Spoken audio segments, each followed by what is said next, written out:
Dramatis Personae of Alice's Adventures in Wonderland, by Lewis Caroll. All in the golden afternoon full leisurely we glide, for both our oars with little skill by little arms are plied, while little hands make vain pretence our wanderings to guide. Ah, cruel three, in such an hour, beneath such dreamy weather, to beg a tale of breath too weak to stir the tiniest feather! Yet what can one poor voice avail against three tongues together? Imperious Prima flashes forth her edict, "To begin it!" In gentler tone Secunda hopes there will be nonsense in it, while Tertia interrupts the tale not more than once a minute. Anon to sudden silence one in fancy they pursue, the dream child moving through a land of wonders wild and new, in friendly chat with bird or beast, and half believe it true. And ever as the story drained the wells of fancy dry, and faintly strove that weary one to put the subject by, "The rest next time! It is next time!" the happy voices cry. Thus grew the tale of Wonderland, thus slowly, one by one, its quaint events were hammered out, and now the tale is done, and home we steer, a merry crew, beneath the setting sun. Alice, a childish story take, and with a gentle hand lay it where childhood's dreams are twined in memory's mystic band, like pilgrims' withered wreath of flowers plucked in a far-off land. Narration read by David Goldfarb.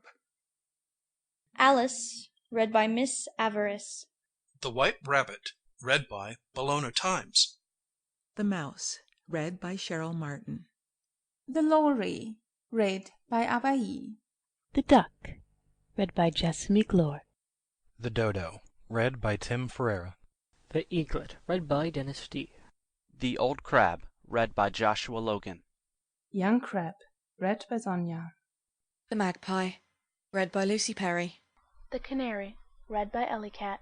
Pat, read by Terence Taylor. Bill, read by Aidan Brack. The First Guinea Pig, read by The Rat King. The Second Guinea Pig, read by Kelsey. The Caterpillar, read by Algie Pug. The Pigeon, read by Kelsey. The Fish Footman, read by Terence Taylor. The Frog Footman, by Peter Yearsley. The Baby, read by Elizabeth Klett. The Duchess, read by Heather Phillips. The Cook, read by Anna. The Cheshire Cat, read by Elizabeth Klett. The March Hare, read by Denny Sayers. The Hatter, read by Ariel Lipshaw. The Dormouse, read by Ruth Golding. 5, read by Niru Ayor. 2, read by Ellie. 7, read by Henry Freegon. The First Soldier, read by Dennis D. The Second Soldier, read by Phil Vecito. The Third Soldier, read by Lucy Perry. The Queen of Hearts, read by Nadine Eckert-Boulet. The King of Hearts, read by Peter Yearsley. The Gryphon, read by Algie Pug. The Mock Turtle, read by Kara Schallenberg. The Knave of Hearts, read by Levi Throckmorton. Alice's Sister, read by Dana Meilinger. End of Dramatis Personae. Chapter 1. Down the Rabbit Hole. Alice was beginning to get very tired of sitting by her sister on the bank, and of having nothing to do. Once or twice she had peeped into the book her sister was reading, but it had no pictures or conversations in it. And what is the use of a book, thought Alice, without pictures or conversation? So she was considering in her own mind, as well as she could, for the hot day was making her feel very sleepy and stupid, whether the pleasure of making a daisy chain would be worth the trouble of getting up and picking the daisies, when suddenly a white rabbit with pink eyes ran close by her. There was nothing so very remarkable in that, nor did Alice think it so very much out of the way to hear the rabbit say to itself, oh dear, I shall be late." When she thought it over afterwards, it occurred to her that she ought to have wondered at this, but at the time it all seemed quite natural. But when the rabbit actually took a watch out of its waistcoat pocket, and looked at it, and then hurried on, Alice started to her feet, for it flashed across her mind that she had never before seen a rabbit with either a waistcoat pocket or a watch to take out of it. And burning with curiosity, she ran across the field after it, and fortunately was just in time to see it pop down a large rabbit-hole under the hedge. In another moment, down went Alice after it, never once considering how in the world she was to get out again. The rabbit-hole went straight on like a tunnel for some way, and then dipped suddenly down, so suddenly that Alice had not a moment to think about stopping herself, before she found herself falling down a very deep well. Either the well was very deep, or she fell very slowly, for she had plenty of time as she went down to look about her, and to wonder what was going to happen next. First she tried to look down and make out what she was coming to, but it was too dark to see anything.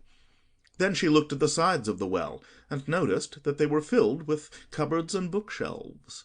Here and there she saw maps and pictures hung upon pegs. She took down a jar from one of the shelves as she passed. It was labelled orange marmalade, but to her great disappointment it was empty. She did not like to drop the jar, for fear of killing somebody, so managed to put it into one of the cupboards as she fell past it. Well, thought Alice to herself, after such a fall as this, I shall think nothing of tumbling downstairs. How brave they'll all think me at home! Why, I wouldn't say anything about it, even if I fell off the top of the house. Which was very likely true. Down, down, down. Would the fall never come to an end? I wonder how many miles I've fallen by this time, she said aloud. I must be getting somewhere near the center of the earth. Let me see, that would be 4,000 miles down, I think. For, you see, Alice had learnt several things of this sort in her lessons in the schoolroom, and though this was not a very good opportunity for showing off her knowledge, as there was no one to listen to her, still it was good practice to say it over. Yes, that's about the right distance. But then I wonder what latitude or longitude I've got to. Alice had no idea what latitude was, or longitude either, but thought they were nice, grand words to say. Presently she began again. I wonder if I shall fall right through the earth. How funny it'll seem to come out among the people that walk with their heads downward. The antipathies, I think. She was rather glad there was no one listening this time, as it didn't sound at all the right word. But I shall have to ask them what the name of the country is, you know. Please, ma'am, is this New Zealand or Australia? And she tried to curtsy as she spoke. Fancy curtsying as you're falling through the air. Do you think you could manage it? And what an ignorant little girl she'll think me for asking. No, it'll never do to ask. Perhaps I shall see it written up somewhere. Down, down, down. There was nothing else to do, so Alice soon began talking again. Dinah'll miss me very much tonight, I should think. Dinah was the cat. I hope they'll remember her saucer of milk at tea time. Dinah, my dear, I wish you were down here with me. There are no mice in the air, I'm afraid, but you might catch a bat, and that's very like a mouse, you know.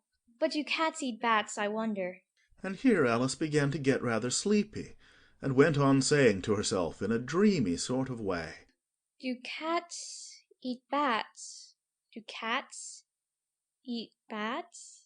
And sometimes, Do bats eat cats? For, you see, as she couldn't answer either question, it didn't much matter which way she put it. She felt that she was dozing off, and had just begun to dream that she was walking hand in hand with Dinah, and saying to her very earnestly, Now, Dinah, tell me the truth. Did you ever eat a bat? When suddenly thump, thump, down she came upon a heap of sticks and dry leaves, and the fall was over. Alice was not a bit hurt, and she jumped up onto her feet in a moment. She looked up, but it was all dark overhead. Before her was another long passage, and the white rabbit was still in sight, hurrying down it. There was not a moment to be lost. Away went Alice like the wind, and was just in time to hear it say, as it turned a corner, Oh, my ears and whiskers! How late it's getting! She was close behind it when she turned the corner, but the rabbit was no longer to be seen. She found herself in a long, low hall, which was lit up by a row of lamps hanging from the roof. There were doors all round the hall, but they were all locked. and when Alice had been all the way down one side and up the other, trying every door, she walked sadly down the middle, wondering how she was ever to get out again. Suddenly she came upon a little three-legged table, all made of solid glass. There was nothing on it except a tiny golden key, and Alice's first thought was that it might belong to one of the doors of the hall. But alas! Either the locks were too large or the key was too small, but at any rate it would not open any of them. However, on the second time round she came upon a low curtain she had not noticed before, and behind it was a little door, about 15 inches high. She tried the little golden key in the lock, and to her great delight it fitted. Alice opened the door and found that it led into a small passage, not much larger than a rat-hole. She knelt down and looked along the passage into the loveliest garden you ever saw. How she longed to get out of that dark hall, and wander about among those beds of bright flowers and those cool fountains. But she could not even get her head through the doorway. And even if my head would go through, thought poor Alice, it would be of very little use without my shoulders. Oh, how I wish I could shut up like a telescope. I think I could, if I only know how to begin. For, you see, so many out-of-the-way things had happened lately that Alice had begun to think that very few things indeed were really impossible. There seemed to be no use in waiting by the little door, so she went back to the table, half hoping she might find another key on it, or at any rate a book of rules for shutting people up like telescopes. This time she found a little bottle on it. Which certainly was not here before, said Alice. And round the neck of the bottle was a paper label with the words "Drink Me" beautifully printed on it in large letters. It was all very well to say "Drink me," but the wise little Alice was not going to do that in a hurry. No, I'll look first, she said, and see whether it's marked poison or not. For she had read several nice little histories about children who had got burnt and eaten up by wild beasts and other unpleasant things, all because they would not remember the simple rules their friends had taught them, such as that a red-hot poker will burn you if you hold it too long, and that if you cut your finger very deeply with a knife it usually bleeds, and she had never forgotten that, if you drink much from a bottle marked poison, it is almost certain to disagree with you sooner or later. However, this bottle was not marked poison, so Alice ventured to taste it, and finding it very nice, it had in fact a sort of mixed flavour of cherry tart, custard, pineapple, roast turkey, toffee, and hot buttered toast. She very soon finished it off. What a curious feeling, said Alice. I must be shutting up like a telescope. And so it was indeed. She was now only 10 inches high, and her face brightened up at the thought that she was now the right size for going through the little door into that lovely garden. First, however, she waited for a few minutes to see if she was going to shrink any further. She felt a little nervous about this. For it might end, you know, said Alice to herself, in my going out altogether, like a candle. I wonder what I should be like then. And she tried to fancy what the flame of a candle is like after the candle is blown out, for she could not remember ever having seen such a thing. After a while, finding that nothing more happened, she decided on going into the garden at once. But, alas for poor Alice! When she got to the door, she found she had forgotten the little golden key, and when she went back to the table for it, she found she could not possibly reach it. She could see it quite plainly through the glass, and she tried her best to climb up one of the legs of the table, but it was too slippery, and when she had tired herself out with trying, the poor little thing sat down and cried. Come, there's no use in crying like that, said Alice to herself rather sharply. I advise you to leave off this minute. She generally gave herself very good advice, though she very seldom followed it, and sometimes she scolded herself so severely as to bring tears into her eyes. And once she remembered trying to box her own ears for having cheated herself in a game of croquet she was playing against herself, for this curious child was very fond of pretending to be two people. But it's no use now, thought poor Alice, to pretend to be two people. Why, there's hardly enough of me left to make one respectable person. Soon her eye fell on a little glass box that was lying under the table. She opened it, and found in it a very small cake, on which the words "Eat me" were beautifully marked in currants. Well, I'll eat it. Said Alice. And if it makes me grow larger, I can reach the key, and if it makes me grow smaller, I can creep under the door. So either way, I'll get into the garden, and I don't care which happens. She ate a little bit and said anxiously to herself, Which way? Which way? holding her hand on the top of her head to feel which way it was growing, and she was quite surprised to find that she remained the same size. To be sure, this generally happens when one eats cake, but Alice had got so much into the way of expecting nothing but out-of-the-way things to happen, that it seemed quite dull and stupid for life to go on in the common way. So she set to work, and very soon finished off the cake. End of Chapter 1. Chapter 2. The Pool of Tears. Curiouser and curiouser, cried Alice. She was so much surprised that for the moment she quite forgot how to speak good English. Now I'm opening out like the largest telescope that ever was. Goodbye, feet. For when she looked down at her feet, they seemed to be almost out of sight, they were getting so far off. Oh, my poor little feet. I wonder who will put on your shoes and stockings for you now, dears. I'm sure I shan't be able. I shall be a great deal too far off to trouble myself about you. You must manage the best way you can.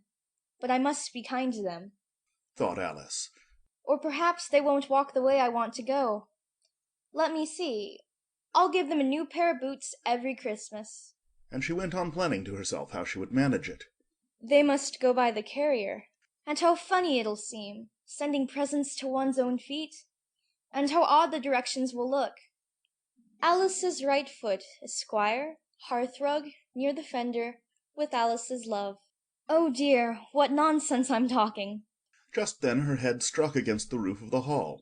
In fact, she was now more than 9 feet high, and she at once took up the little golden key and hurried off to the garden door.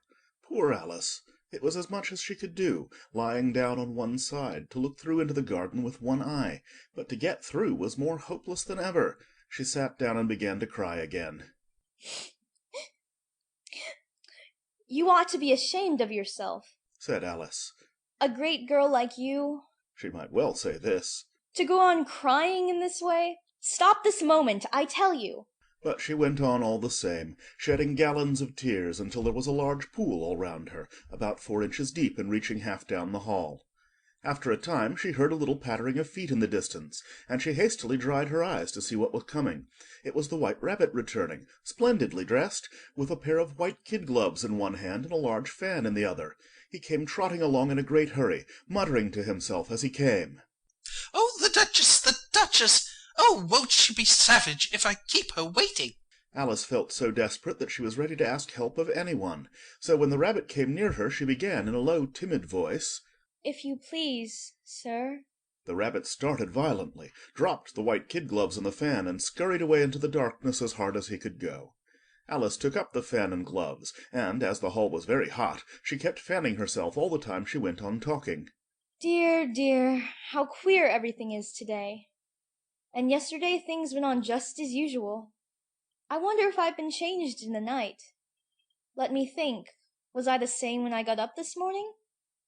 I almost think I can remember feeling a little different.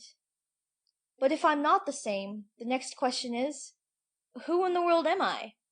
Ah, that's the great puzzle. And she began thinking over all the children she knew that were of the same age as herself, to see if she could have been changed for any of them. I'm sure I'm not Ada, she said, for her hair goes in such long ringlets, and mine doesn't go in ringlets at all. And I'm sure I can't be Mabel, for I know all sorts of things, and she knows such a very little. Besides, she's she, and I'm I, and oh dear, how puzzling it all is. I'll try if I know all the things I used to know. Let me see. 4 times 5 is 12, and 4 times 6 is 13, and 4 times 7 is... Oh dear, I shall never get to 20 at that rate. However, the multiplication table doesn't signify. Let's try geography. London is the capital of Paris, and Paris is the capital of Rome, and Rome... No, that's all wrong, I'm certain. I must have been changed for Mabel. I'll try and say, how doth the little... and she crossed her hands on her lap as if she were saying lessons, and began to repeat it, but her voice sounded hoarse and strange, and the words did not come the same as they used to do. How doth the little crocodile improve his shining tail, and pour the waters of the Nile on every golden scale! How cheerfully he seems to grin, how neatly spread his claws, and welcome little fishes in with gently smiling jaws. I'm sure those are not the right words, said poor Alice, and her eyes filled with tears again as she went on. I must be Mabel after all. I shall have to go and live in that poky little house, and have next to no toys to play with, and oh, ever so many lessons to learn. No, I've made up my mind about it. If I'm Mabel, I'll stay down here. It'll be no use their putting their heads down and saying, "Come up again, dear." I shall only look up and say, "Who am I then?" Tell me that first, and then, if I like being that person, I'll come up. If not, I'll stay down here till I'm somebody else. But, oh dear, cried Alice with a sudden burst of tears. I do wish they would put their heads down. I am so very tired of being all alone here. As she said this, she looked down at her hands, and was surprised to see that she had put on one of the rabbit's little white kid gloves while she was talking. How can I have done that? She thought. I must be growing small again. She got up and went to the table to measure herself by it, and found that, as nearly as she could guess, she was now about 2 feet high, and was going on shrinking rapidly. She soon found out that the cause of this was the fan she was holding, and she dropped it hastily just in time to avoid shrinking away altogether. That was a narrow escape, said Alice, a good deal frightened at the sudden change, but very glad to find herself still in existence. And now for the garden. And she ran with all speed back to the little door, but alas, the little door was shut again, and the little golden key was lying on the glass table as before. And things are worse than ever, thought the poor child. For I never was so small as this before, never. And I declare it's too bad, that it is. As she said these words, her foot slipped, and another moment, splash! She was up to her chin in salt water. Her first idea was that she had somehow fallen into the sea. And in that case, I can go back by railway, she said to herself. Alice had been to the seaside once in her life, and had come to the general conclusion that wherever you go to on the English coast, you find a number of bathing machines in the sea, some children digging in the sand with wooden spades, then a row of lodging-houses, and behind them a railway station. However, she soon made out that she was in the pool of tears which she had wept when she was 9 feet high. I wish I hadn't cried so much, said Alice, as she swam about trying to find her way out. I shall be punished for it now, I suppose, by being drowned in my own tears. That will be a queer thing, to be sure. However, everything is queer today. Just then she heard something splashing about in the pool a little way off, and she swam nearer to make out what it was. At first she thought it must be a walrus or hippopotamus, but then she remembered how small she was now, and she soon made out that it was only a mouse that had slipped in like herself. Would it be of any use now, thought Alice, to speak to this mouse? Everything is so out of the way down here, that I should think very likely it can talk. At any rate, there's no harm in trying. So she began, Oh, mouse, do you know the way out of this pool? I am very tired of swimming about here. Oh, mouse. Alice thought this must be the right way of speaking to a mouse. She had never done such a thing before, but she remembered having seen in her brother's Latin grammar, a mouse, of a mouse, to a mouse, a mouse, oh, mouse. The mouse looked at her rather inquisitively, and seemed to her to wink with one of its little eyes, but it said nothing. Perhaps it doesn't understand English, thought Alice. I dare say it's a French mouse, come over with William the Conqueror. For with all her knowledge of history, Alice had no very clear notion how long ago anything had happened. So she began again. Où est ma chatte? Which was the first sentence in her French lesson book. The mouse gave a sudden leap out of the water, and seemed to quiver all over with fright. Oh, I beg your pardon, cried Alice hastily, afraid that she had hurt the poor animal's feelings. I quite forgot you didn't like cats. Not like cats? cried the mouse in a shrill, passionate voice. Would you like cats if you were me? Well, perhaps not, said Alice in a soothing tone. Don't be angry about it. And yet, I wish I could show you our cat Dinah. I think you'd take a fancy to cats if you could only see her. She is such a dear, quiet thing. Alice went on, half to herself, as she swam lazily about in the pool. and she sits purring so nicely by the fire, licking her paws and washing her face. And she is such a nice soft thing to nurse. And she's such a capital one for catching mice. Oh, I beg your pardon!" cried Alice again, for this time the mouse was bristling all over, and she felt certain it must be really offended. "We won't talk about her any more, if you'd rather not." We indeed. Cried the mouse, who was trembling down to the end of his tail. As if I would talk on such a subject. Our family always hated cats. Nasty, low, vulgar things. Don't let me hear the name again. "I won't indeed," said Alice, in a great hurry to change the subject of conversation. Are you fond of dogs?" The mouse did not answer, so Alice went on eagerly. "There is such a nice little dog near our house I should like to show you. A little bright-eyed terrier, you know, with, oh, such long, curly brown hair. And it'll fetch things when you throw them, and it'll sit up and beg for its dinner, and all sorts of things. I can't remember half of them. And it belongs to a farmer, you know, and he says it's so useful it's worth £100. He says it kills all the rats, and oh dear," cried Alice in a sorrowful tone. "I'm afraid I've offended it again." For the mouse was swimming away from her as hard as it could go, and making quite a commotion in the pool as it went. So she called softly after it. "Mouse, dear, do come back again, and we won't talk about cats or dogs either, if you don't like them." When the mouse heard this, it turned round and swam slowly back to her. Its face was quite pale, with passion, Alice thought, and it said in a low, trembling voice, Let us get to the shore, and then I'll tell you my history, and you'll understand why it is I hate cats and dogs. It was high time to go, for the pool was getting quite crowded with the birds and animals that had fallen into it. There were a duck and a dodo, a lory and an eaglet, and several other curious creatures. Alice led the way, and the whole party swam to the shore. End of Chapter 2. Chapter 3. A Caucus Race and a Long Tail.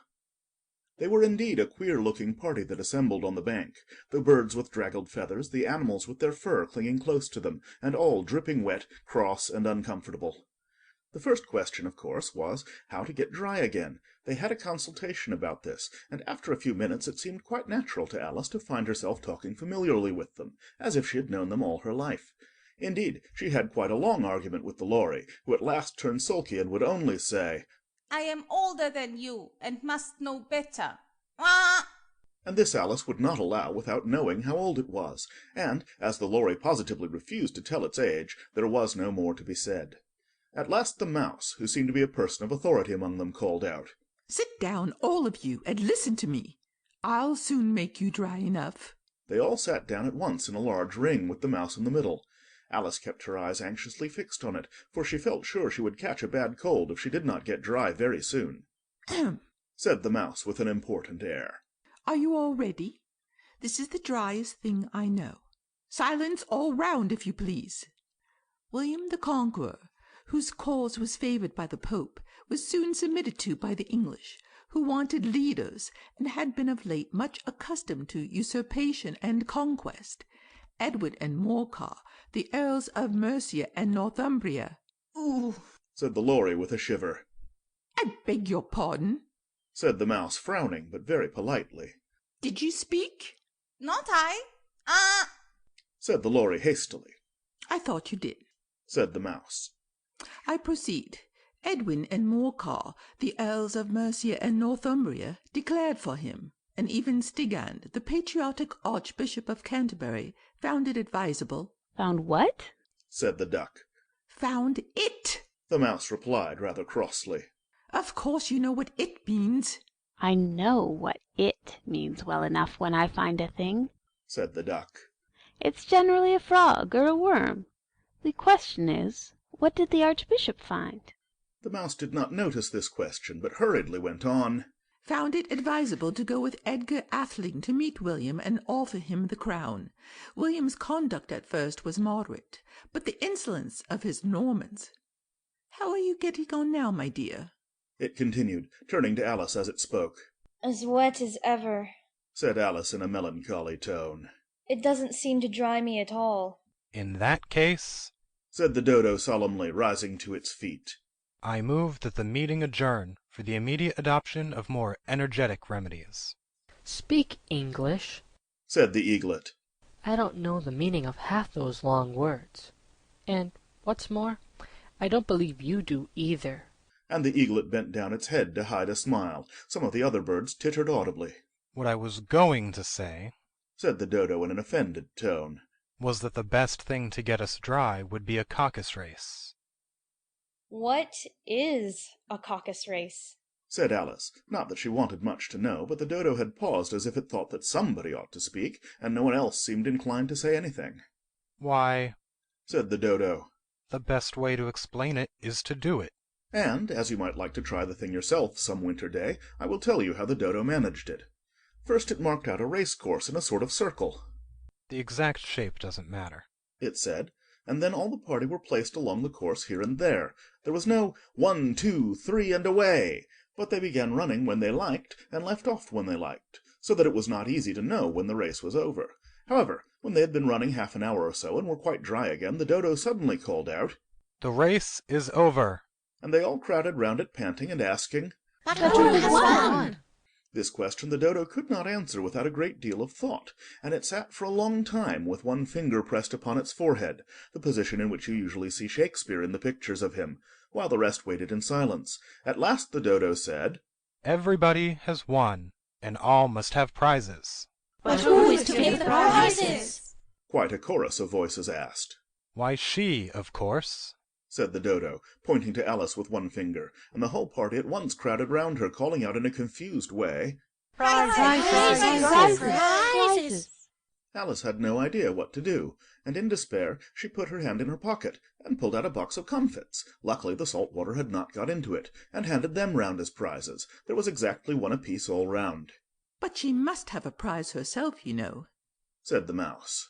"Of course," the dodo replied very gravely. "What else have you got in your pocket?"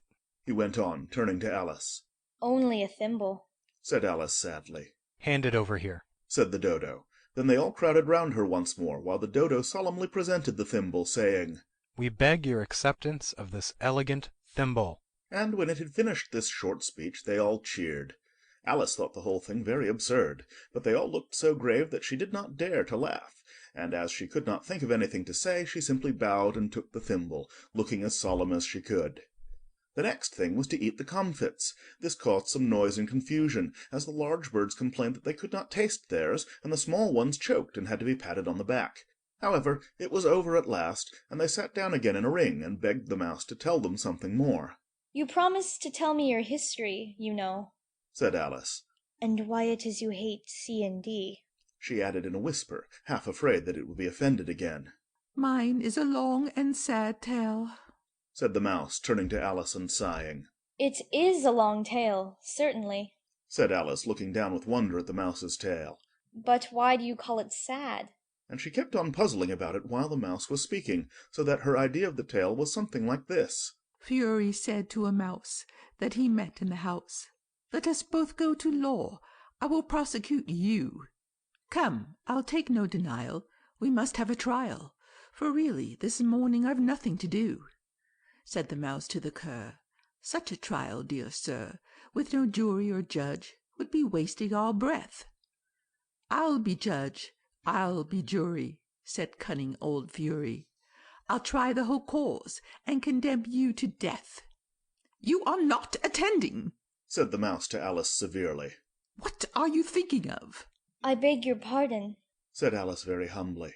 "You had got to the fifth bend, I think." "I had not," cried the mouse sharply and very angrily. "A knot?" said Alice, always ready to make herself useful and looking anxiously about her. "Oh, do let me help to undo it." "I shall do nothing of the sort," said the mouse, getting up and walking away. "You insult me by talking such nonsense." "I didn't mean it," pleaded poor Alice. "but you're so easily offended, you know." The mouse only growled in reply. "Oh!" "Please, come back and finish your story," Alice called after it, and the others all joined in chorus. "Yes, please do." But the mouse only shook its head impatiently and walked a little quicker. What a pity it wouldn't stay. Sighed the lory as soon as it was quite out of sight, and an old crab took the opportunity of saying to her daughter, Ah, my dear, let this be a lesson to you, never to lose your temper. Hold your tongue, Ma. said the young crab a little snappishly. You're enough to try the patience of an oyster. I wish I had our Dinah here. I know I do. said Alice aloud, addressing nobody in particular. She'd soon fetch it back. And who is Dinah, if I might venture to ask the question? Rah! said the Lory. Alice replied eagerly, for she was always ready to talk about her pet. Dinah's our cat, and she's such a capital one for catching mice you can't think. And oh, I wish you could see her after the birds. Why, she'll eat a little bird as soon as look at it. This speech caused a remarkable sensation among the party. Some of the birds hurried off at once. One old magpie began wrapping itself up very carefully, remarking, I really must be getting home. The night air doesn't suit my throat. And a canary called out in a trembling voice to its children, Come away, my dears. It's high time you were all in bed. On various pretexts they all moved off, and Alice was soon left alone. I wish I hadn't mentioned Dinah, she said to herself in a melancholy tone. Nobody seems to like her, down here, and I'm sure she's the best cat in the world. Oh, my dear Dinah, I wonder if I shall ever see you any more.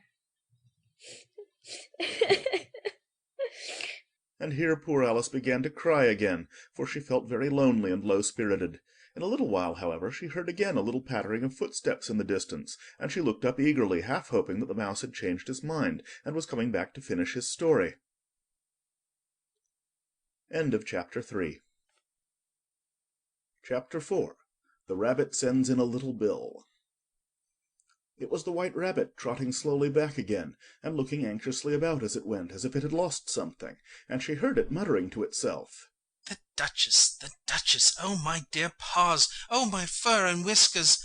She'll get me executed, as sure as ferrets are ferrets. Where can I have dropped them, I wonder? Alice guessed in a moment that it was looking for the fan and the pair of white kid gloves, and she very good-naturedly began hunting about for them, but they were nowhere to be seen. Everything seemed to have changed since her swim in the pool, and the great hall, with the glass table and the little door, had vanished completely.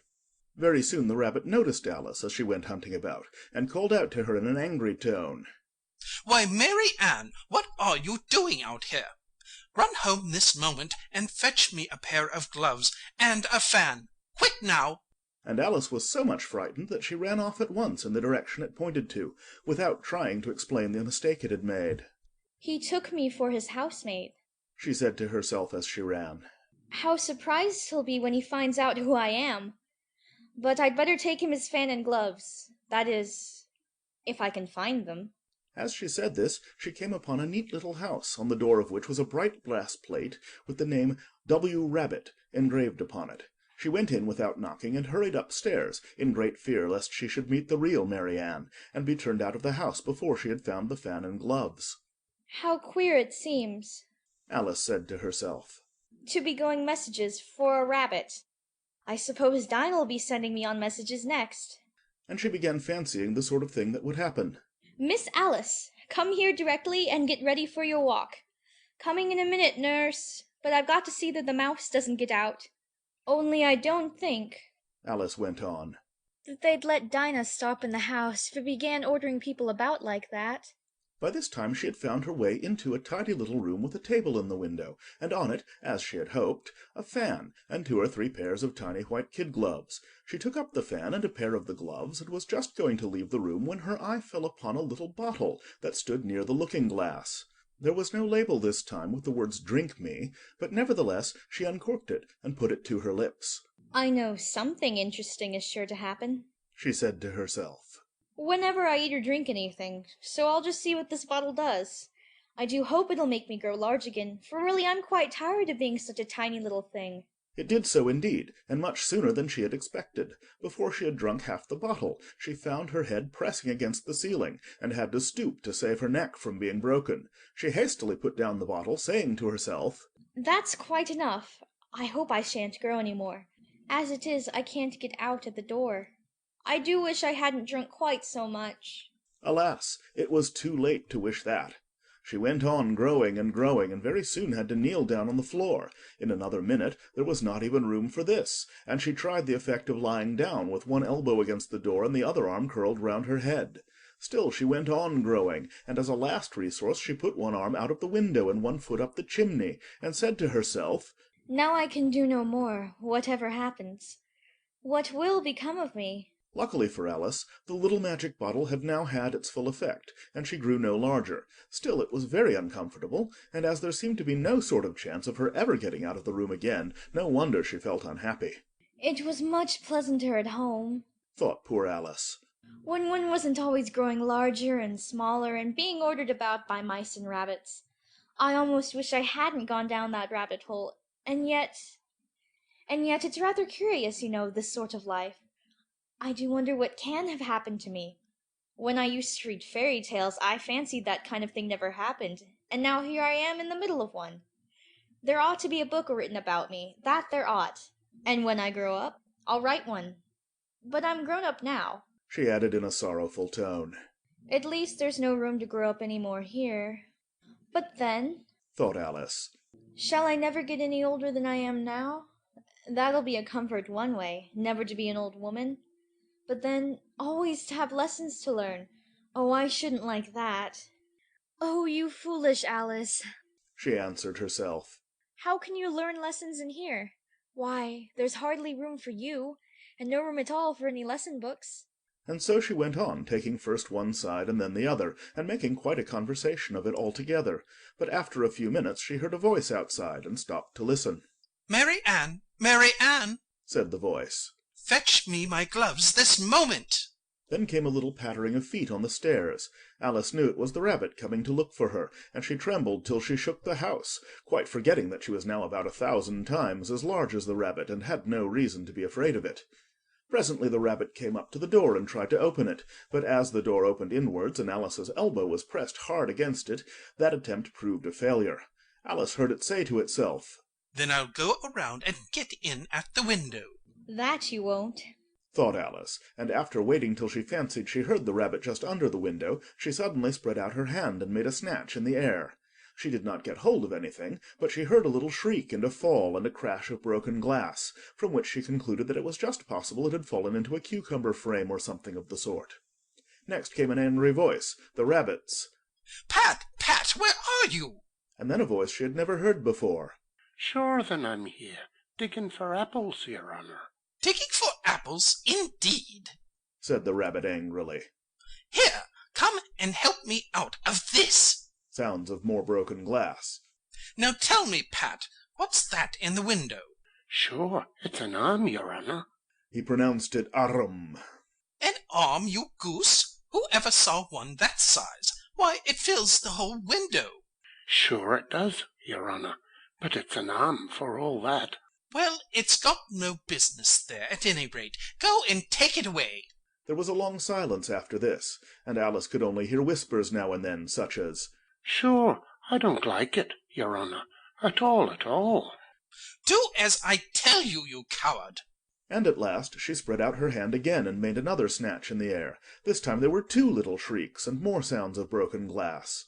What a number of cucumber frames there must be, thought Alice. I wonder what they'll do next. As for pulling me out of the window, I only wish they could. I'm sure I don't want to stay in here any longer. She waited for some time without hearing anything more. At last came a rumbling of little cartwheels, and the sound of a good many voices all talking together. She made out the words, Where's the other letter? Why, I hadn't to bring but one. Bill's got the other. Bill, fetch it here, lad. Here, put 'em up at this corner. No, tie 'em together first. They don't reach half high enough yet. Oh, they'll do well enough. Don't be particular. Here, Bill, catch hold of this rope. Will the roof bear? Mind that loose slate. Oh, it's coming down. Heads below. A loud crash. Now, who did that? It was Bill, I fancy. Who's to go down the chimney? Nay, I shan't. You do it. That I won't, then. Bill's to go down. Here, Bill, the master says you're to go down the chimney. Oh, so Bill's got to come down the chimney, has he? Said Alice to herself. Shy, they seem to put everything upon Bill. I wouldn't be in Bill's place for a good deal. This fireplace is narrow, to be sure, but I think I can kick a little. She drew her foot as far down the chimney as she could, and waited till she heard a little animal. She couldn't guess of what sort it was, scratching and scrambling about in the chimney close above her. Then, saying to herself, This is Bill. she gave one sharp kick and waited to see what would happen next. The first thing she heard was a general chorus of, There goes Bill! Then the rabbit's voice along. Catch him, you by the hedge! Then silence, and then another confusion of voices. Hold up his head. Brandy now. Don't choke him. How was it, old fellow? What happened to you? Tell us all about it. Last came a little feeble squeaking voice. That's Bill, thought Alice. Well, I hardly know. No more, thank ye. I'm better now. But I'm a good deal too flustered to tell you. All I know is something comes at me like a jack-in-a-box, and up I goes like a skyrocket. So you did, old fellow, said the others. We must burn the house down, said the rabbit's voice, and Alice called out as loud as she could. If you do, I'll set Dinah at you. There was a dead silence instantly, and Alice thought to herself, I wonder what they will do next. If they had any sense, they'd take the roof off.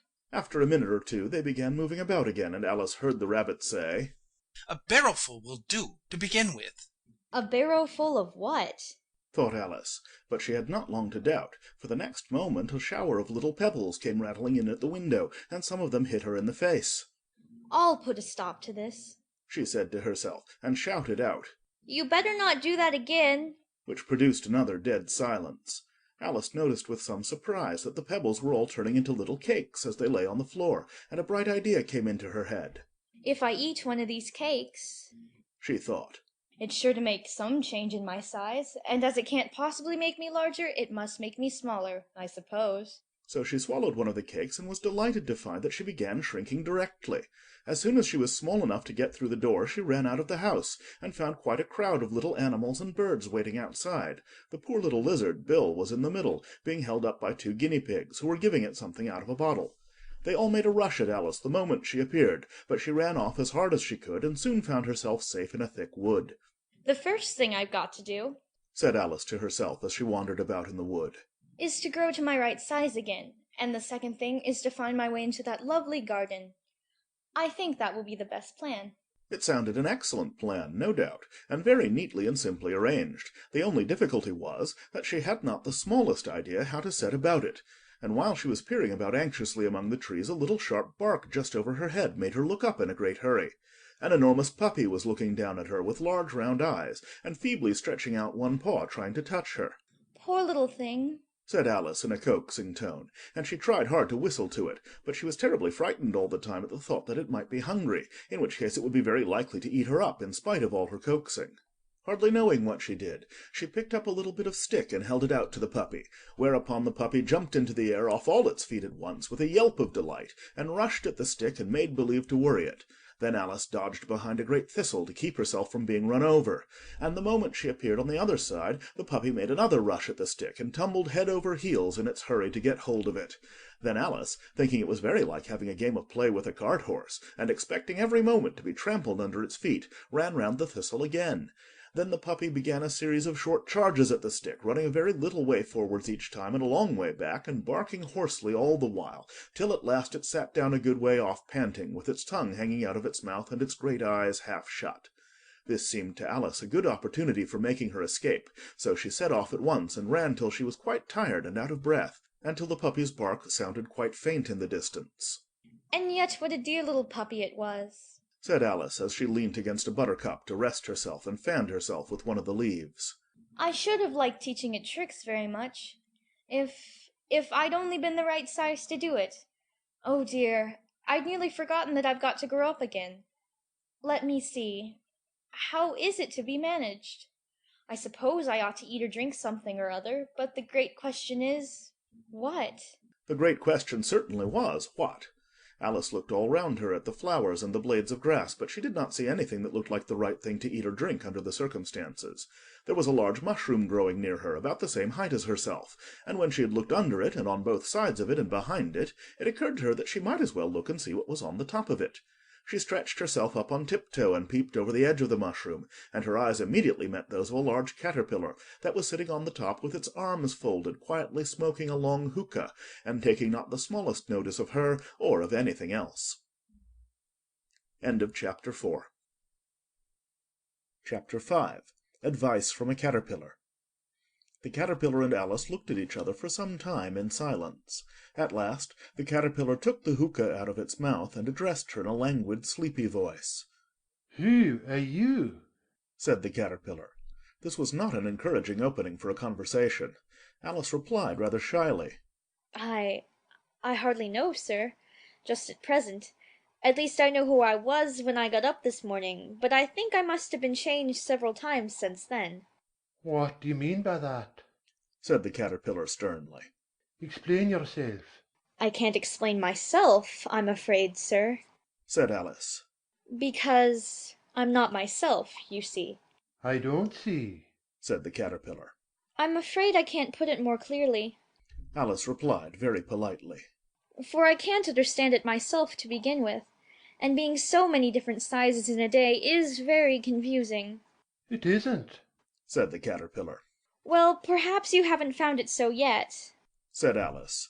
"but when you have to turn into a chrysalis, you will some day, you know, and then after that into a butterfly, I should think you'll feel it a little queer, won't you?" "Not a bit," said the Caterpillar. "Well, perhaps your feelings may be different," said Alice. "All I know is, it would feel very queer to me." "You?" said the Caterpillar contemptuously. "Who are you?" Which brought them back again to the beginning of the conversation. Alice felt a little irritated at the Caterpillar's making such very short remarks, and she drew herself up and said very gravely, "I think you ought to tell me who you are, first." "Why?" said the Caterpillar. Here was another puzzling question, and as Alice could not think of any good reason, and as the Caterpillar seemed to be in a very unpleasant state of mind, she turned away. "Come back," the Caterpillar called after her. "I've something important to say." This sounded promising, certainly. Alice turned and came back again. "Keep your temper," said the Caterpillar. "Is that all?" said Alice, swallowing down her anger as well as she could. "No," said the Caterpillar. Alice thought she might as well wait, as she had nothing else to do, and perhaps after all it might tell her something worth hearing. For some minutes it puffed away without speaking, but at last it unfolded its arms, took the hookah out of its mouth again, and said, "So you think you're changed, do you?" "I'm afraid I am, sir," said Alice. "I can't remember things as I used, and I don't keep the same size for 10 minutes together." "Can't remember what things?" said the Caterpillar. "Well, I've tried to say, 'How doth the little busy bee,' but it all came different." Alice replied in a very melancholy voice. "Repeat. You are old, Father William," said the Caterpillar. Alice folded her hands and began. "You are old, Father William," the young man said, "and your hair has become very white, and yet you incessantly stand on your head. Do you think, at your age, it is right?" "In my youth," Father William replied to his son, "I feared it might injure the brain. But now that I'm perfectly sure I have none, why, I do it again and again." "You are old," said the youth, "as I mentioned before, and have grown most uncommonly fat. Yet you turned a back somersault in at the door. Pray, what is the reason of that?" "In my youth," said the sage, as he shook his grey locks, "I kept all my limbs very supple.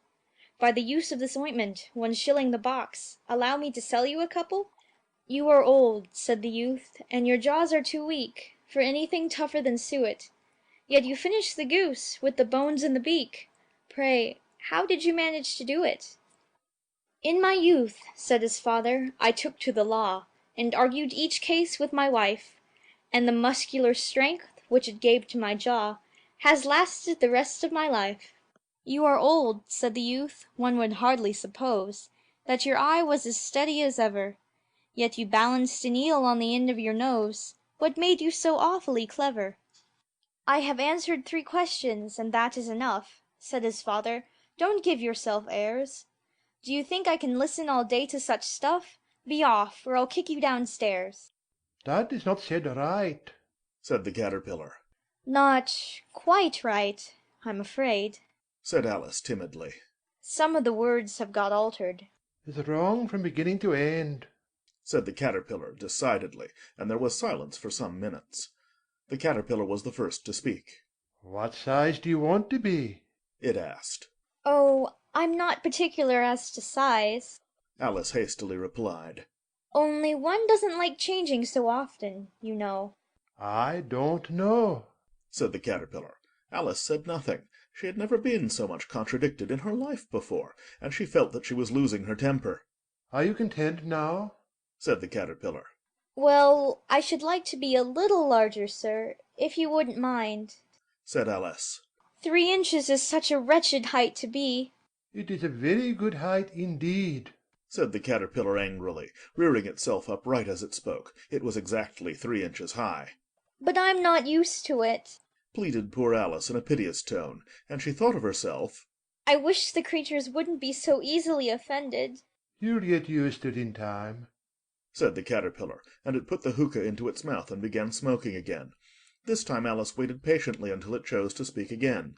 In a minute or two the caterpillar took the hookah out of its mouth and yawned once or twice and shook itself. Then it got down off the mushroom and crawled away in the grass, merely remarking as it went, One side will make you grow taller, and the other side will make you grow shorter. One side of what? The other side of what? thought Alice to herself. Of the mushroom, said the caterpillar, just as if she had asked it aloud, and in another moment it was out of sight. Alice remained looking thoughtfully at the mushroom for a minute, trying to make out which were the 2 sides of it, and as it was perfectly round, she found this a very difficult question. However, at last she stretched her arms round it as far as they would go, and broke off a bit of the edge with each hand. And now, which is which? she said to herself, and nibbled a little of the right-hand bit to try the effect. The next moment she felt a violent blow underneath her chin. It had struck her foot. She was a good deal frightened by this very sudden change, but she felt that there was no time to be lost, as she was shrinking rapidly, so she set to work at once to eat some of the other bit.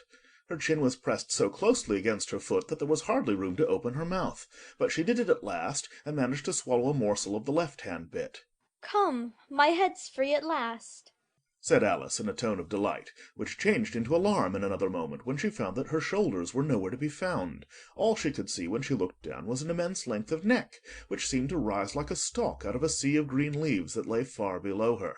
What can all that green stuff be? said Alice. And where have my shoulders got to? And oh, my poor hands, how is it I can't see you? She was moving them about as she spoke, but no result seemed to follow except a little shaking among the distant green leaves. As there seemed to be no chance of getting her hands up to her head, she tried to get her head down to them, and was delighted to find that her neck would bend about easily in any direction, like a serpent. She had just succeeded in curving it down into a graceful zigzag, and was going to dive in among the leaves, which she found to be nothing but the tops of the trees under which she had been wandering, when a sharp hiss made her draw back in a hurry. A large pigeon had flown into her face, and was beating her violently with its wings. "Serpent!" screamed the pigeon. I'm not a serpent, said Alice indignantly. Let me alone. "Serpent, I say again," repeated the pigeon, but in a more subdued tone, and added with a kind of sob, "I've tried every way, and nothing seems to suit them." I haven't the least idea what you're talking about, said Alice. "I've tried the roots of trees, and I've tried banks, and I've tried hedges," the pigeon went on without attending to her. "but those serpents, there's no pleasing them." Alice was more and more puzzled, but she thought there was no use in saying anything more till the pigeon had finished. "As if it wasn't trouble enough hatching the eggs," said the pigeon. "but I must be on the lookout for serpents night and day. Why, I haven't had a wink of sleep these 3 weeks." I'm very sorry you've been annoyed, said Alice, who was beginning to see its meaning. "And just as I'd taken the highest tree in the wood," continued the pigeon, raising its voice to a shriek, "and just as I was thinking I should be free of them at last, they must needs come wriggling down from the sky. Oh, serpent!" but I'm not a serpent, I tell you. said Alice. I'm a... "Well, what are you?" said the pigeon. "I can see you're trying to invent something." I'm a little girl, said Alice, rather doubtfully, as she remembered the number of changes she had gone through that day. "A likely story, indeed," said the pigeon in a tone of the deepest contempt. I've seen a good many little girls in my time, but never one with such a neck as that. No, no, you're a serpent, and there's no use denying it. I suppose you'll be telling me next that you never tasted an egg. I have tasted eggs, certainly. said Alice, who was a very truthful child. But little girls eat eggs quite as much as serpents do, you know. I don't believe it. said the pigeon. But if they do, why, then they're a kind of serpent, that's all I can say. This was such a new idea to Alice that she was quite silent for a minute or two, which gave the pigeon the opportunity of adding, You're looking for eggs, I know that well enough. And what does it matter to me whether you're a little girl or a serpent? It matters a good deal to me. said Alice hastily. But I'm not looking for eggs, as it happens. And if I was, I shouldn't want yours. I don't like them raw. Well, be off then, said the pigeon in a sulky tone, as it settled down again into its nest. Alice crouched down among the trees as well as she could, for her neck kept getting entangled among the branches, and every now and then she had to stop and untwist it. After a while she remembered that she still held the pieces of mushroom in her hands, and she set to work very carefully, nibbling first at one and then at the other, and growing sometimes taller and sometimes shorter, until she had succeeded in bringing herself down to her usual height. It was so long since she had been anything near the right size that it felt quite strange at first, but she got used to it in a few minutes and began talking to herself as usual. Come, there's half my plan done now. How puzzling all these changes are. I'm never sure what I'm going to be from one minute to another. However, I've got back to my right size. The next thing is to get into that beautiful garden. How is that to be done, I wonder? As she said this, she came suddenly upon an open place with a little house in it about 4 feet high. Whoever lives there, thought Alice. It'll never do to come upon them this size. Why, I should frighten them out of their wits. So she began nibbling at the right-hand bit again, and did not venture to go near the house till she had brought herself down to 9 inches high. End of Chapter 5. Chapter 6. Pig and Pepper. For a minute or two she stood looking at the house and wondering what to do next, when suddenly a footman in livery came running out of the wood. She considered him to be a footman because he was in livery. Otherwise, judging by his face only, she would have called him a fish, and rapped loudly at the door with his knuckles. It was opened by another footman in livery, with a round face and large eyes like a frog, and both footmen, Alice noticed, had powdered hair that curled all over their heads. She felt very curious to know what it was all about, and crept a little way out of the wood to listen. The fish footman began by producing from under his arm a great letter nearly as large as himself, and this he handed over to the other, saying in a solemn tone, For the Duchess, an invitation from the Queen to play croquet. The frog footman repeated in the same solemn tone, only changing the order of the words a little. From the Queen, an invitation for the Duchess to play croquet. Then they both bowed low, and their curls got entangled together. Alice laughed so much at this that she had to run back into the wood for fear of their hearing her, and when she next peeped out, the fish footman was gone, and the other was sitting on the ground near the door, staring stupidly up into the sky. Alice went timidly up to the door and knocked. There's no sort of use in knocking, said the footman, and that for 2 reasons. First, because I'm on the same side of the door as you are. Secondly, because they're making such a noise inside, no one could possibly hear you. And certainly there was a most extraordinary noise going on within, a constant howling and sneezing, and every now and then a great crash, as if a dish or kettle had been broken to pieces. Please, then, said Alice. How am I to get in? There might be some sense in your knocking, the footman went on without attending to her, if we had the door between us. For instance, if you were inside, you might knock, and I could let you out, you know. He was looking up into the sky all the time he was speaking, and this Alice thought decidedly uncivil. But perhaps he can't help it, she said to herself. His eyes are so very nearly at the top of his head. But at any rate he might answer questions. How am I to get in? She repeated aloud. I shall sit here, the footman remarked, till tomorrow. At this moment the door of the house opened, and a large plate came skimming out straight at the footman's head. It just grazed his nose, and broke to pieces against one of the trees behind him. Or next day, maybe, the footman continued in the same tone, exactly as if nothing had happened. How am I to get in? asked Alice again in a louder tone. Are you to get in at all? said the footman. That's the first question, you know. It was, no doubt, only Alice did not like to be told so. It's really dreadful, she muttered to herself. The way all the creatures argue. It's enough to drive one crazy. The footman seemed to think this a good opportunity for repeating his remark with variations. I shall sit here, he said, on and off, for days and days. But what am I to do? said Alice. Anything you like, said the footman, and began whistling.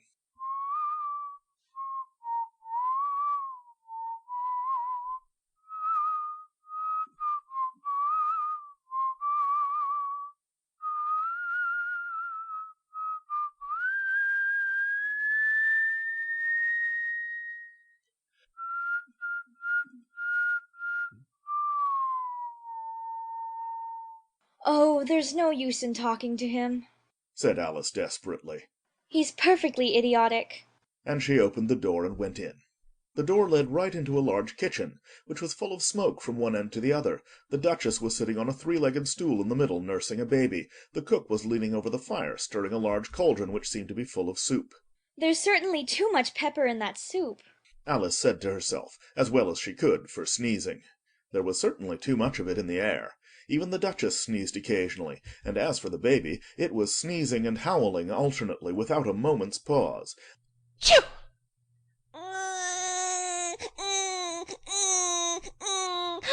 Chew!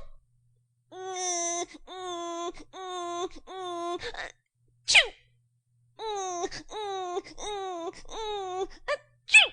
The only things in the kitchen that did not sneeze were the cook and a large cat which was sitting on the hearth and grinning from ear to ear. Please, would you tell me? said Alice, a little timidly, for she was not quite sure whether it was good manners for her to speak first. Why your cat grins like that? Phew! It's a Cheshire cat, said the Duchess. and that's why.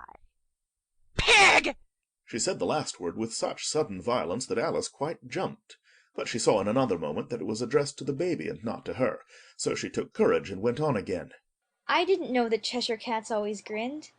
In fact, I didn't know that cats could grin. Phew! They all can, said the Duchess. and most of 'em do. Phew! I don't know of any that do.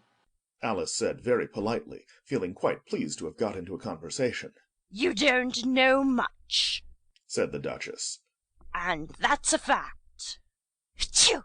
Alice did not at all like the tone of this remark, and thought it would be as well to introduce some other subject of conversation. While she was trying to fix on one, the cook took the cauldron of soup off the fire, and at once set to work throwing everything within her reach at the Duchess and the baby. The fire-irons came first, then followed a shower of saucepans, plates, and dishes. The Duchess took no notice of them even when they hit her, and the baby was howling so much already that it was quite impossible to say whether the blows hurt it or not. Oh, please mind what you're doing, cried Alice, jumping up and down in an agony of terror. Oh, there goes his precious nose, as an unusually large saucepan flew close by it and very nearly carried it off. If everybody minded their own business, the Duchess said in a hoarse growl, the world would go round a deal faster than it does. Which would not be an advantage, said Alice, who felt very glad to get an opportunity of showing off a little of her knowledge. Just think of what work it would make with the day and night. You see, the earth takes 24 hours to turn round on its axis. Talking of axes, said the Duchess, chop off her head. Phew! Alice glanced rather anxiously at the cook to see if she meant to take the hint, but the cook was busily stirring the soup and seemed not to be listening, so she went on again. 24 hours, I think. Or is it 12? Oh, don't bother me, said the Duchess. I never could abide figures. And with that she began nursing her child again, singing a sort of lullaby to it as she did so, and giving it a violent shake at the end of every line. Phew! Speak roughly to your little boy and beat him when he sneezes. He only does it to annoy because he knows it teases. Wow, wow, wow. Wow. While the Duchess sang the second verse of the song, she kept tossing the baby violently up and down, and the poor little thing howled so that Alice could hardly hear the words.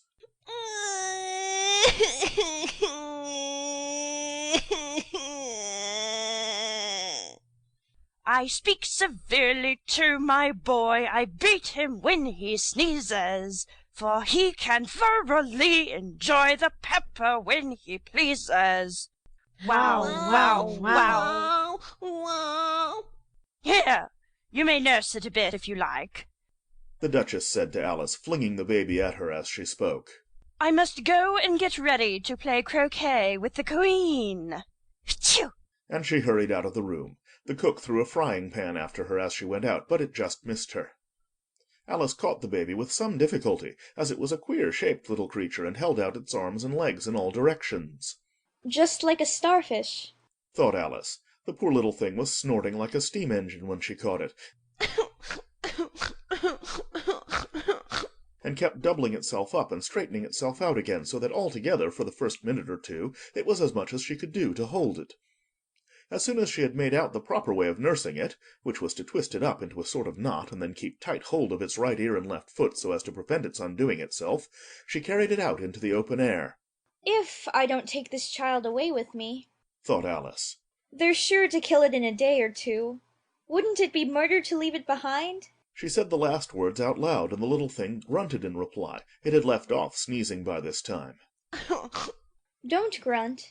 Said Alice. That's not at all a proper way of expressing yourself.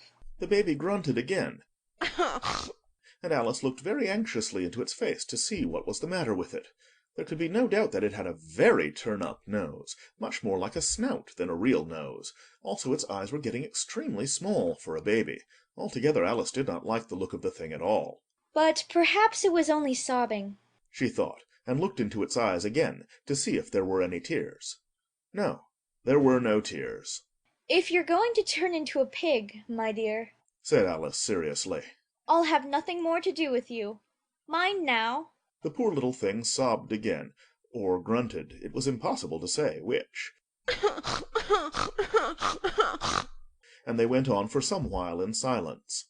Alice was just beginning to think to herself, Now, what am I to do with this creature when I get it home? when it grunted again, so violently that she looked down into its face in some alarm. This time there could be no mistake about it. It was neither more nor less than a pig, and she felt that it would be quite absurd for her to carry it further. So she set the little creature down and felt quite relieved to see it trot away quietly into the wood. If it had grown up, She said to herself. it would have made a dreadfully ugly child. But it makes a rather handsome pig, I think. And she began thinking over other children she knew who might do very well as pigs, and was just saying to herself, If one only knew the right way to change them. when she was a little startled by seeing the Cheshire Cat sitting on the bough of a tree a few yards off. The cat only grinned when it saw Alice. It looked good-natured, she thought. Still, it had very long claws, and a great many teeth, so she felt that it ought to be treated with respect. Cheshire Puss. She began rather timidly, as she did not at all know whether it would like the name. However, it only grinned a little wider. Come, it's pleased so far. Thought Alice, and she went on. Would you tell me, please, which way I ought to go from here? That depends a good deal on where you want to get to, Said the cat. I don't much care where. Said Alice. Then it doesn't matter which way you go, Said the cat. So long as I get somewhere. Alice added as an explanation. Oh, you're sure to do that, Said the cat. if you only walk long enough. Alice felt that this could not be denied, so she tried another question. What sort of people live about here? In that direction The cat said, waving its right paw round. lives a hatter, and in that direction Waving the other paw. lives a March hare. Visit either you like, they're both mad. But I don't want to go among mad people. Alice remarked. You can't help that, said the cat. We're all mad here. I'm mad. You're mad. How do you know I'm mad? said Alice. Oh, you must be, said the cat. or you wouldn't have come here. Alice didn't think that proved it at all. However, she went on. And how do you know that you're mad? To begin with, said the cat, a dog's not mad. You grant that? I suppose so, said Alice. Well, then, the cat went on. You see, a dog growls when it's angry and wags its tail when it's pleased. Now I growl when I'm pleased and wag my tail when I'm angry. Therefore, I'm mad. I call it purring, not growling, said Alice. Call it what you like, said the cat. Do you play croquet with the Queen today? I should like it very much, said Alice. But I haven't been invited yet. You'll see me there, said the cat, and vanished. Alice was not much surprised at this. She was getting so used to queer things happening. While she was looking at the place where it had been, it suddenly appeared again. By the by, what became of the baby? said the cat. I'd nearly forgotten to ask. It turned into a pig, Alice quietly said, just as if it had come back in a natural way. I thought it would, said the cat, and vanished again. Alice waited a little, half expecting to see it again, but it did not appear, and after a minute or two she walked on in the direction in which the March Hare was said to live. I've seen hatters before, she said to herself. The March Hare will be much the most interesting, and perhaps as this is May, it won't be raving mad. At least not so mad as it was in March. As she said this, she looked up, and there was the cat again, sitting on a branch of a tree. Did you say pig or fig? said the cat. I said pig, replied Alice. And I wish you wouldn't keep appearing and vanishing so suddenly. You make one quite giddy. All right, said the cat, and this time it vanished quite slowly, beginning with the end of the tail and ending with the grin, which remained some time after the rest of it had gone. Well, I've often seen a cat without a grin, thought Alice. But a grin without a cat? It's the most curious thing I ever saw in my life. She had not gone much farther before she came in sight of the house of the March Hare. She thought it must be the right house, because the chimneys were shaped like ears, and the roof was thatched with fur. It was so large a house that she did not like to go nearer till she had nibbled some more of the left-hand bit of mushroom and raised herself to about 2 feet high. Even then she walked up towards it rather timidly, saying to herself, Suppose it should be raving mad after all. I almost wish I'd gone to see the Hatter instead. End of Chapter 6. Chapter 7. A Mad Tea Party. There was a table set out under a tree in front of the house, and the March Hare and the Hatter were having tea at it. A dormouse was sitting between them, fast asleep, and the other two were using it as a cushion, resting their elbows on it, and talking over its head. Very uncomfortable for the dormouse, thought Alice. Only, as it's asleep, I suppose it doesn't mind. The table was a large one, but the three were all crowded together at one corner of it. No room. No room. They cried out when they saw Alice coming. There's plenty of room, said Alice indignantly, and she sat down in a large armchair at one end of the table. Have some wine, the March Hare said, in an encouraging tone. Alice looked all round the table, but there was nothing on it but tea. I don't see any wine, she remarked. There isn't any, said the March Hare. Then it wasn't very civil of you to offer it, said Alice angrily. It wasn't very civil of you to sit down without being invited, said the March Hare. I didn't know it was your table, said Alice. It's laid for a great many more than 3. Your hair wants cutting, said the Hatter. He had been looking at Alice for some time with great curiosity, and this was his first speech. You should learn not to make personal remarks, Alice said with some severity. It's very rude. The Hatter opened his eyes very wide on hearing this, but all he said was, Why is a raven like a writing desk? Come, we shall have some fun now, thought Alice. I'm glad they've begun asking riddles. I believe I can guess that, she added aloud. Do you mean that you think you can find out the answer to it? said the March Hare.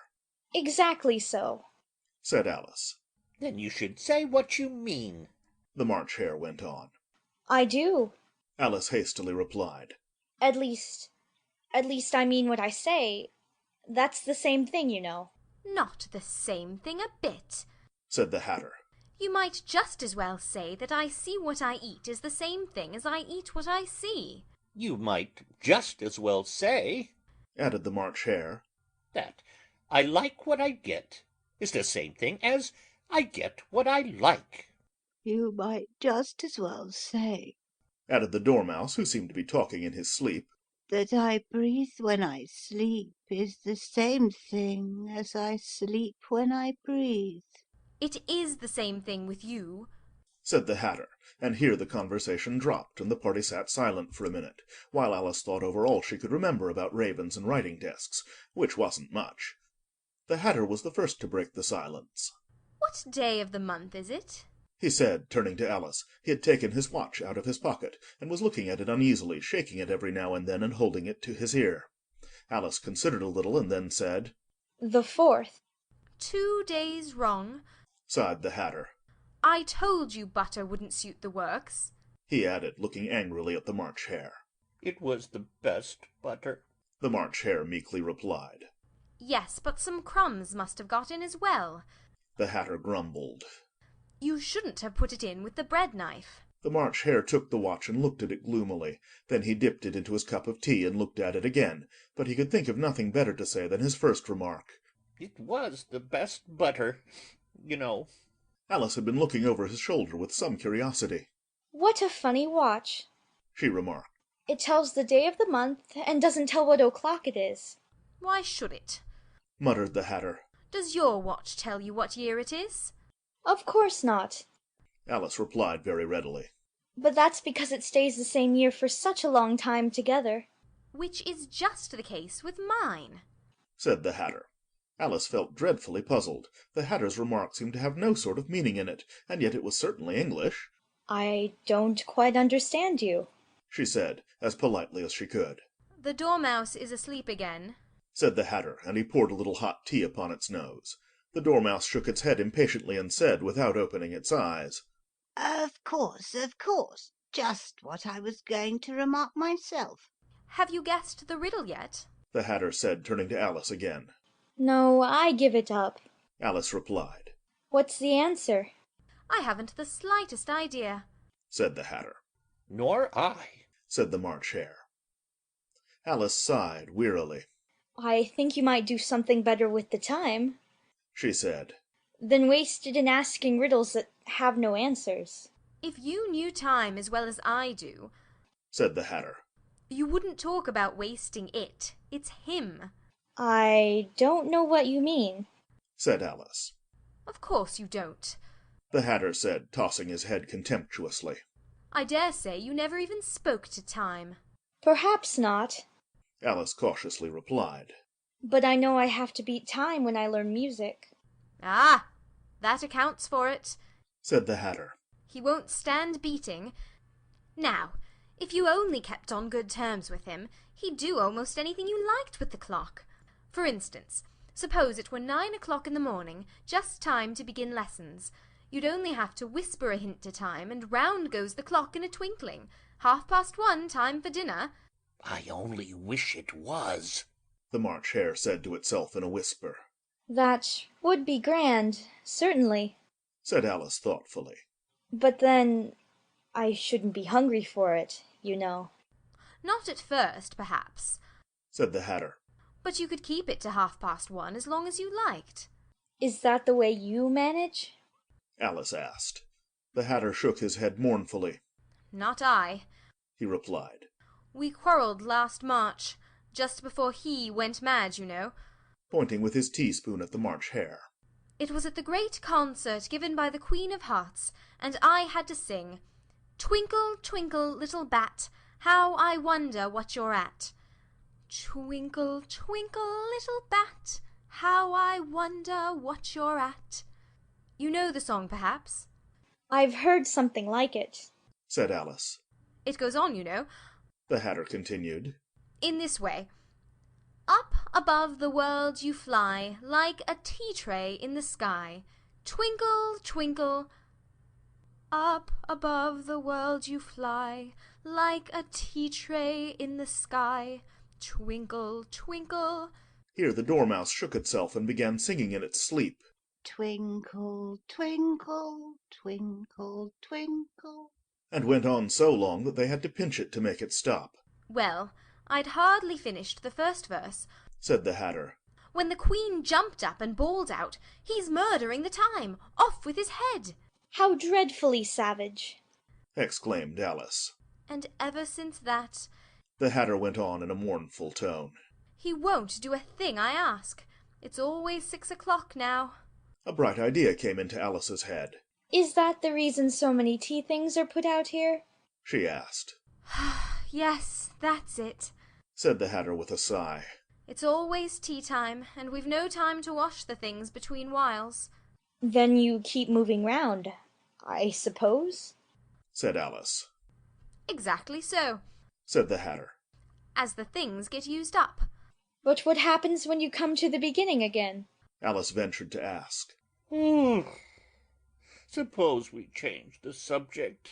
The March Hare interrupted, yawning. I'm getting tired of this. I vote the young lady tells us a story. I'm afraid I don't know one, said Alice, rather alarmed at the proposal. Then the Dormouse shall, they both cried. Wake up, Dormouse! And they pinched it on both sides at once. The Dormouse slowly opened his eyes. I wasn't asleep, he said in a hoarse, feeble voice. I heard every word you fellows were saying. Tell us a story, said the March Hare. Yes, please do, pleaded Alice. And be quick about it, added the Hatter, or you'll be asleep again before it's done. Once upon a time there were 3 little sisters. The Dormouse began in a great hurry. And their names were Elsie, Lacie, and Tilly, and they lived at the bottom of a well. What did they live on? said Alice, who always took a great interest in questions of eating and drinking. They lived on treacle, said the Dormouse after thinking a minute or two. They couldn't have done that, you know, Alice gently remarked. They'd have been ill. So they were, said the Dormouse. Very ill. Alice tried to fancy to herself what such an extraordinary ways of living would be like, but it puzzled her too much, so she went on. But why did they live at the bottom of a well? Take some more tea, the March Hare said to Alice very earnestly. I've had nothing yet, Alice replied in an offended tone. So I can't take more. You mean you can't take less, said the Hatter. It's very easy to take more than nothing. Nobody asked your opinion, said Alice. Who's making personal remarks now? the Hatter asked triumphantly. Alice did not quite know what to say to this, so she helped herself to some tea and bread and butter, and then turned to the Dormouse and repeated her question. Why did they live at the bottom of a well? The Dormouse again took a minute or two to think about it, and then said, It was a treacle well. There's no such thing. Alice was beginning very angrily, but the Hatter and the March Hare went, Shh, shh, shh, shh, and the Dormouse sulkily remarked, If you can't be civil, you'd better finish the story for yourself. No, please go on, Alice said very humbly. I won't interrupt again. I dare say there may be one. One, indeed, said the Dormouse indignantly. However, he consented to go on. And so these 3 little sisters, they were learning to draw, you know. What did they draw? said Alice, quite forgetting her promise. Treacle, said the Dormouse, without considering at all this time. I want a clean cup, interrupted the Hatter. Let's all move one place on. He moved on as he spoke, and the Dormouse followed him. The March Hare moved into the Dormouse's place, and Alice, rather unwillingly, took the place of the March Hare. The Hatter was the only one who got any advantage from the change, and Alice was a good deal worse off than before, as the March Hare had just upset the milk jug into his plate. Alice did not wish to offend the Dormouse again, so she began very cautiously. But I don't understand. Where did they draw the treacle from? You can draw water out of a water well, said the Hatter. So I should think you could draw treacle out of a treacle well. Eh, stupid? But they were in the well, Alice said to the Dormouse, not choosing to notice this last remark. Of course they were, said the Dormouse. Well in. This answer so confused poor Alice that she let the Dormouse go on for some time without interrupting it. They were learning to draw, The Dormouse went on, yawning and rubbing its eyes, for it was getting very sleepy. and they drew all manner of things, everything that begins with an M. Why with an M? Said Alice. Why not? Said the March Hare. Alice was silent. The Dormouse had closed its eyes by this time and was going off into a doze, but on being pinched by the Hatter it woke up again with a little shriek and went on. That begins with an M, such as mousetraps and the moon, and memory and muchness. You know you say things are much of a muchness. Did you ever see such a thing as a drawing of a muchness? Really? Now you ask me. Said Alice, very much confused. I don't think. Then you shouldn't talk. Said the Hatter. This piece of rudeness was more than Alice could bear. She got up in great disgust and walked off. The Dormouse fell asleep instantly, and neither of the others took the least notice of her going, though she looked back once or twice, half hoping that they would call after her. The last time she saw them they were trying to put the Dormouse into the teapot. At any rate, I'll never go there again, said Alice as she picked her way through the wood. It's the stupidest tea party I ever was at in all my life. Just as she said this, she noticed that one of the trees had a door leading right into it. That's very curious. She thought. But everything's curious today. I think I may as well go in at once. And in she went. Once more she found herself in the long hall, and close to the little glass table. Now, I'll manage better this time, she said to herself, and began by taking the little golden key and unlocking the door that led into the garden. Then she went to work nibbling at the mushroom, she had kept a piece of it in her pocket, till she was about a foot high. Then she walked down the little passage, and then she found herself at last in the beautiful garden, among the bright flower beds and the cool fountains. End of Chapter 7. Chapter 8.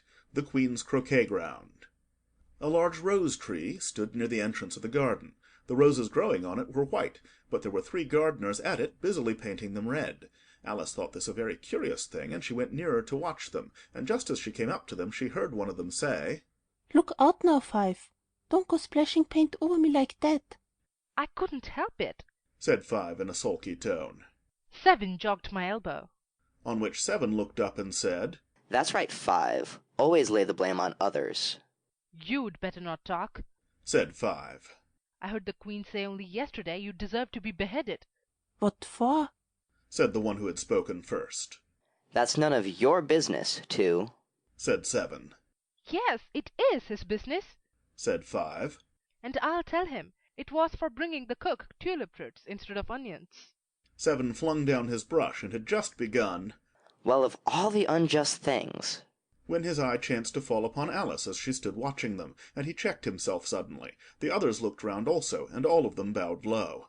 Would you tell me, said Alice a little timidly, why you are painting those roses? 5 and 7 said nothing, but looked at 2. 2 began in a low voice. "Why, the fact is, you see, miss, this here ought to have been a red rose tree, and we put the white one in by mistake, and if the Queen was to find it out, we should all have our heads cut off, you know. So you see, miss, we are doing our best afore she comes to."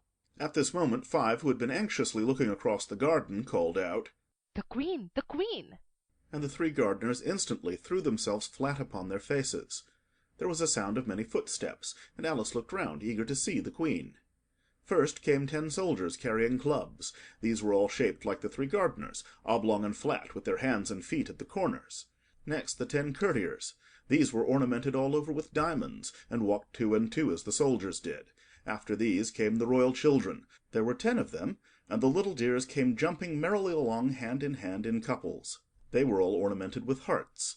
Next came the guests, mostly kings and queens, and among them Alice recognized the White Rabbit. It was talking in a hurried, nervous manner, smiling at everything that was said, and went by without noticing her. Then followed the Knave of Hearts, carrying the king's crown on a crimson velvet cushion, and last of all this grand procession came the King and Queen of Hearts. Alice was rather doubtful whether she ought not to lie down on her face like the three gardeners, but she could not remember ever having heard of such a rule at processions. And besides, what would be the use of a procession, Thought she, if people had all to lie down upon their faces, so that they couldn't see it? so she stood still where she was and waited. When the procession came opposite to Alice, they all stopped and looked at her, and the Queen said severely, "Who is this?" She said it to the Knave of Hearts, who only bowed and smiled in reply. "Idiot," said the Queen, tossing her head impatiently, and turning to Alice she went on, "What's your name, child?" My name is Alice, so please your majesty. said Alice very politely, but she added to herself, Why, they're only a pack of cards, after all. I needn't be afraid of them. "And who are these?" said the Queen, pointing to the three gardeners who were lying round the rose-tree, for you see, as they were lying on their faces, and the pattern on their backs was the same as the rest of the pack, she could not tell whether they were gardeners, or soldiers, or courtiers, or three of her own children. How should I know? said Alice, surprised at her own courage. It's no business of mine. The Queen turned crimson with fury, and after glaring at her for a moment like a wild beast, screamed, "Off with her head! Off!" Nonsense! said Alice, very loudly and decidedly, and the Queen was silent. The King laid his hand upon her arm and timidly said, "Consider, my dear, she is only a child." The Queen turned angrily away from him and said to the Knave, "Turn them over." The Knave did so, very carefully, with one foot. "Get up!" said the Queen in a shrill, loud voice, and the three gardeners instantly jumped up and began bowing to the King, the Queen, the royal children, and everybody else. "Leave off that!" screamed the Queen. "You make me giddy." And then, turning to the rose-tree, she went on, "What have you been doing here?" "May it please your majesty." said two in a very humble tone, going down on one knee as he spoke. "We were trying." "I see," said the Queen, who had meanwhile been examining the roses. "Off with the heads!" And the procession moved on, three of the soldiers remaining behind to execute the unfortunate gardeners, who ran to Alice for protection. You shan't be beheaded, said Alice, and she put them into a large flower-pot that stood near. The three soldiers wandered about for a minute or two, looking for them, and then quietly marched off after the others. "Are the heads off?" shouted the Queen. "Their heads are gone, if it please your majesty," the soldiers shouted in reply. "That's right," shouted the Queen. "Can you play croquet?" The soldiers were silent and looked at Alice, as the question was evidently meant for her. Yes, shouted Alice. "Come on, then," roared the Queen, and Alice joined the procession, wondering very much what would happen next. It's a very fine day," said a timid voice at her side. She was walking by the White Rabbit, who was peeping anxiously into her face. very. said Alice. Where's the Duchess? "Hush, hush!" said the Rabbit in a low, hurried tone. He looked anxiously over his shoulder as he spoke, and then raised himself upon tiptoe, put his mouth close to her ear, and whispered, "She's under sentence of execution." What for? said Alice. "Did you say, 'What a pity'?" the Rabbit asked. No, I didn't, said Alice. I don't think it's at all a pity.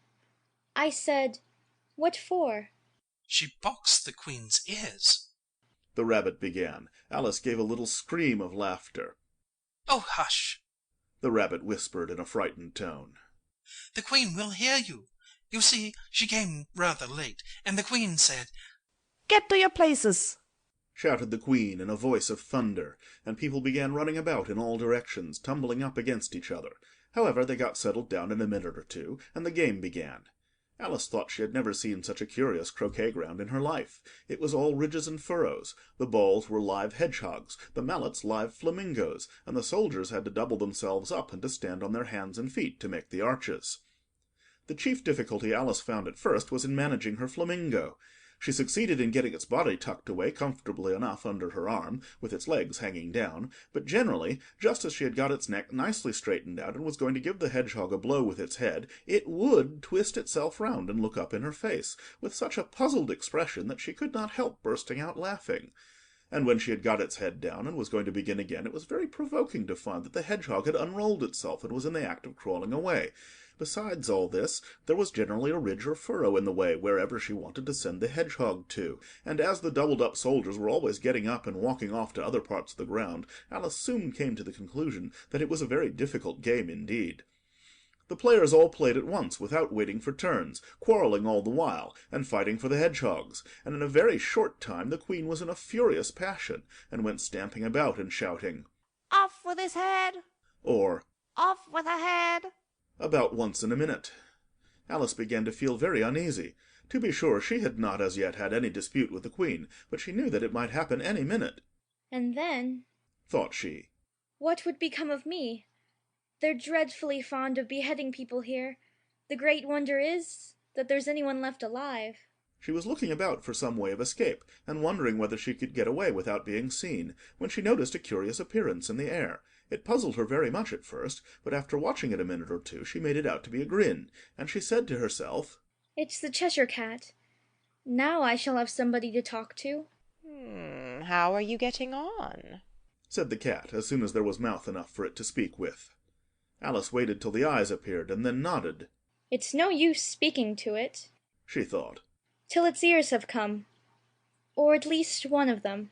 In another minute the whole head appeared, and then Alice put down her flamingo and began an account of the game, feeling very glad she had someone to listen to her. The cat seemed to think that there was enough of it now in sight, and no more of it appeared. I don't think they play at all fairly. Alice began in rather a complaining tone. And they all quarrel so dreadfully one can't hear oneself speak, and they don't seem to have any rules in particular. At least, if there are, nobody attends to them. And you've no idea how confusing it is, all the things being alive. For instance, there's the arch I've got to go through next, walking about at the other end of the ground. And I should have croqueted the queen's hedgehog just now, only it ran away when it saw mine coming. How do you like the queen? said the cat in a low voice. Not at all, said Alice. She's so extremely... Just then she noticed that the queen was close behind her, listening, so she went on, likely to win, that it's hardly worthwhile finishing the game. The queen smiled and passed on. Who are you talking to? said the king, going up to Alice and looking at the cat's head with great curiosity. It's a friend of mine, a Cheshire Cat, said Alice. Allow me to introduce it. I don't like the look of it at all, said the king. However, it may kiss my hand if it likes. I'd rather not, the cat remarked. Don't be impertinent, said the king. And don't look at me like that. He got behind Alice as he spoke. A cat may look at a king, said Alice. I've read that in some book, but I don't remember where. Well, it must be removed, said the king very decidedly, and he called the queen, who was passing at the moment. My dear, I wish you would have this cat removed. The queen had only one way of settling all difficulties, great or small. Off with his head, she said, without even looking round. I'll fetch the executioner myself, said the king eagerly, and he hurried off.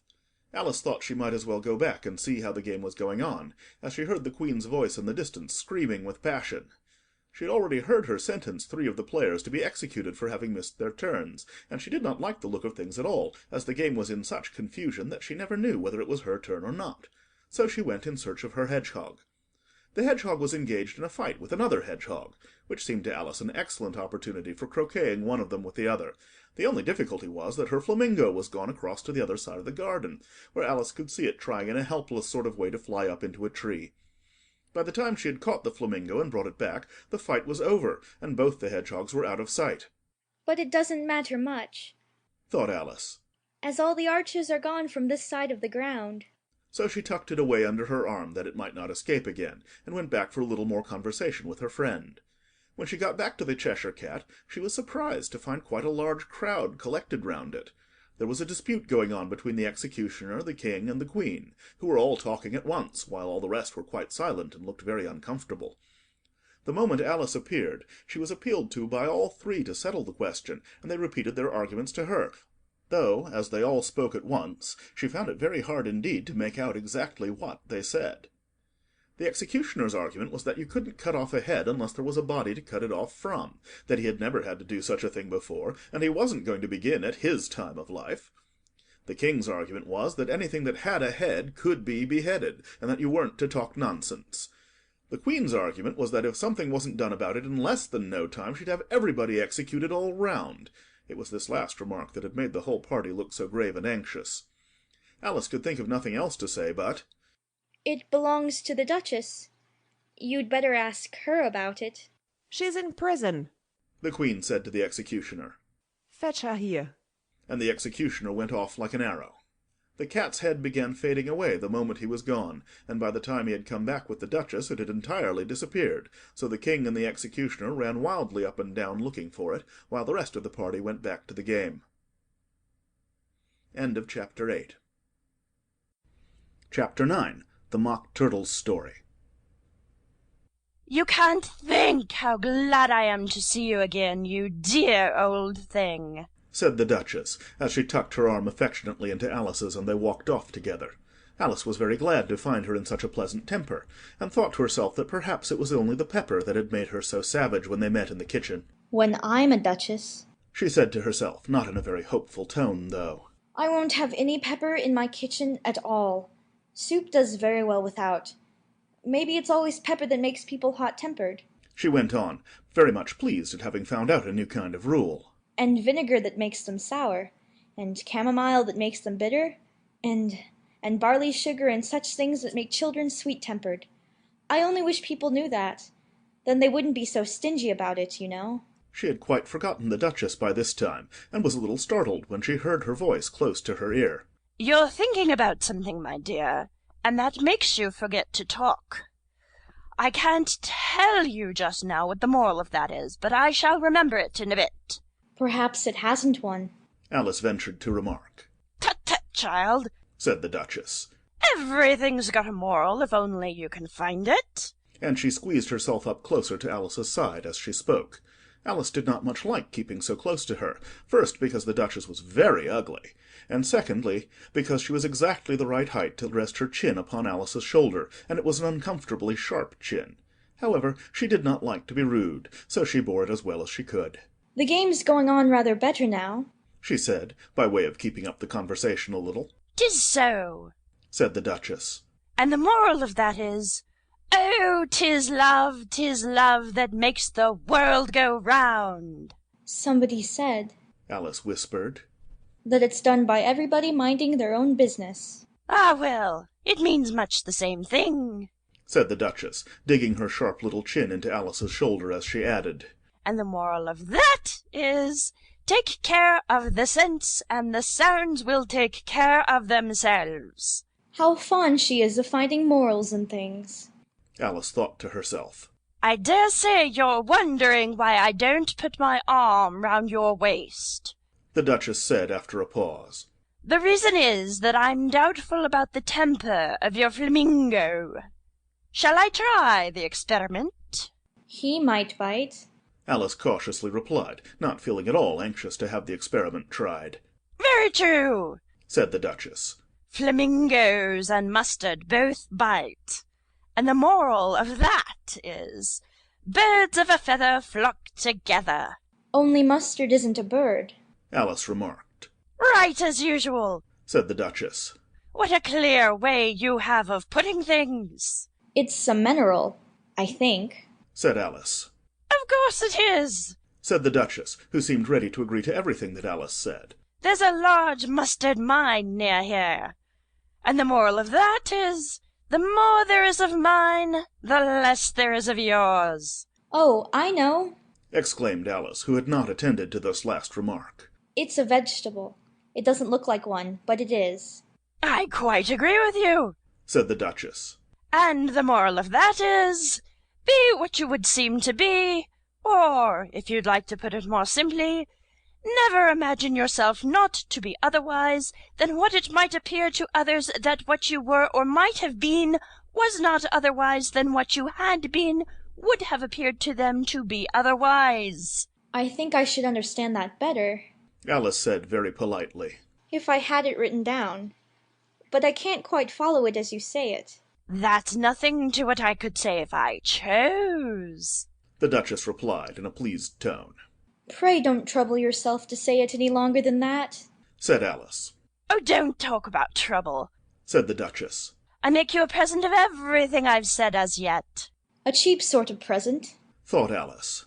I'm glad they don't give birthday presents like that. But she did not venture to say it out loud. Thinking again? The Duchess asked with another dig of her sharp little chin. I've a right to think, said Alice sharply, for she was beginning to feel a little worried. Just about as much right, said the Duchess. Does pigs have to fly? And the... But here, to Alice's great surprise, the Duchess's voice died away, even in the middle of her favourite word, moral, and the arm that was linked into hers began to tremble. Alice looked up, and there stood the Queen in front of them, with her arms folded, frowning like a thunderstorm. If I may, your Majesty, the Duchess began in a low, weak voice. Now I give you fair warning, shouted the Queen, stamping on the ground as she spoke. Either you or your head must be off, and that in about half no time. Take your choice. The Duchess took her choice and was gone in a moment. Let's go on with the game, the Queen said to Alice, and Alice was too much frightened to say a word, but slowly followed her back to the croquet ground. The other guests had taken advantage of the Queen's absence and were resting in the shade. However, the moment they saw her, they hurried back to the game, the Queen merely remarking that a moment's delay would cost them their lives. All the time they were playing, the Queen never left off quarrelling with the other players and shouting, "Off with his head!" or "Off with her head!" Those whom she sentenced were taken into custody by the soldiers, who, of course, had to leave off being archers to do this, so that by the end of half an hour or so there were no archers left, and all the players, except the King, the Queen, and Alice, were in custody and under sentence of execution. Then the Queen left off, quite out of breath, and said to Alice, "Have you seen the mock turtle yet?" No, said Alice. I don't even know what a mock turtle is. It's the thing mock turtle soup is made from, said the Queen. I never saw one, or heard of one, said Alice. Come on, then, said the Queen, and he shall tell you his history. As they walked off together, Alice heard the King say in a low voice to the company generally, "You are all pardoned." Come, that's a good thing, she said to herself, for she had felt quite unhappy at the number of executions the Queen had ordered. They very soon came upon a griffin lying fast asleep in the sun. If you don't know what a griffin is, look at the picture. "Up, lazy thing," said the Queen, "and take this young lady to see the mock turtle, and to hear his history. I must go back and see after some executions I have ordered." And she walked off, leaving Alice alone with the griffin. Alice did not quite like the look of the creature, but on the whole she thought it would be quite as safe to stay with it as to go after that savage Queen, so she waited. The griffin sat up and rubbed its eyes, then it watched the Queen till she was out of sight, then it chuckled. "What fun!" said the griffin, half to itself, half to Alice. What is the fun? said Alice. "Why, she," said the griffin. "It's all her fancy, that. They never executes nobody, you know. Come on." Everybody says, "Come on," here, thought Alice as she went slowly after it. I never was so ordered about in all my life. Never. They had not gone far before they saw the mock turtle in the distance, sitting sad and lonely on a little ledge of rock, and as they came nearer, Alice could hear him sighing as if his heart would break. She pitied him deeply. What is his sorrow? she asked the griffin, and the griffin answered very nearly in the same words as before. "It's all his fancy, that. He hasn't got no sorrow, you know. Come on." So they went up to the mock turtle, who looked at them with large eyes full of tears, but said nothing. "This here young lady," said the griffin. "she wants for to know your history, she do." "I'll tell it her," said the mock turtle in a deep, hollow tone. "Sit down, both of you, and don't speak a word till I've finished." So they sat down, and nobody spoke for some minutes. Alice thought to herself, I don't see how he can even finish, if he doesn't begin. But she waited patiently. "Once," said the mock turtle at last with a deep sigh, "I was a real turtle." These words were followed by a very long silence, broken only by an occasional exclamation of from the griffin, and the constant heavy sobbing of the mock turtle. Oh, oh, oh, oh, oh. Alice was very nearly getting up and saying, Thank you, sir, for your interesting story. But she could not help thinking there must be more to come, so she sat still and said nothing. When we were little, the Mock Turtle went on at last, more calmly, though still sobbing a little now and then. oh, oh, we went to school in the sea. The master was an old turtle. We used to call him Tortoise. Why did you call him Tortoise, if he wasn't one? Alice asked. We called him Tortoise because he taught us, said the Mock Turtle angrily. Really, you are very dull. You ought to be ashamed of yourself for asking such a simple question, added the Gryphon, and then they both sat silent and looked at poor Alice, who felt ready to sink into the earth. At last the Gryphon said to the Mock Turtle, "Drive on, old fellow. Don't be all day about it." And he went on in these words. Yes, we went to school in the sea, though you mayn't believe it. I never said I didn't, interrupted Alice. You did, said the Mock Turtle. Hold your tongue, added the Gryphon before Alice could speak again. The Mock Turtle went on. We had the best of educations. In fact, we went to school every day. I've been to a day school too, said Alice. You needn't be so proud as all that. With extras? asked the Mock Turtle a little anxiously. Yes, said Alice. We learned French and music. And washing? said the Mock Turtle. Certainly not, said Alice indignantly. Ah, then yours wasn't a really good school, said the Mock Turtle in a tone of great relief. Now, at ours, they had at the end of the bill French, music, and washing extra. You couldn't have wanted it much, said Alice. Living at the bottom of the sea. I couldn't afford to learn it, said the Mock Turtle with a sigh. I only took the regular course. What was that? inquired Alice. Reeling and writhing, of course, to begin with, the Mock Turtle replied. And then the different branches of arithmetic, ambition, distraction, uglification, and derision. I never heard of uglification, Alice ventured to say. What is it? The Gryphon lifted up both its paws in surprise. What? Never heard of uglifying?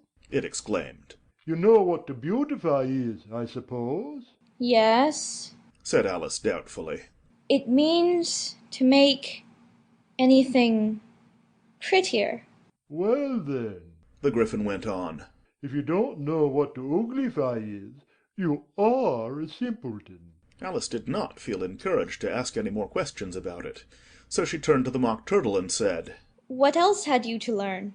Well, there was mystery, the Mock Turtle replied, counting off the subjects on his flappers.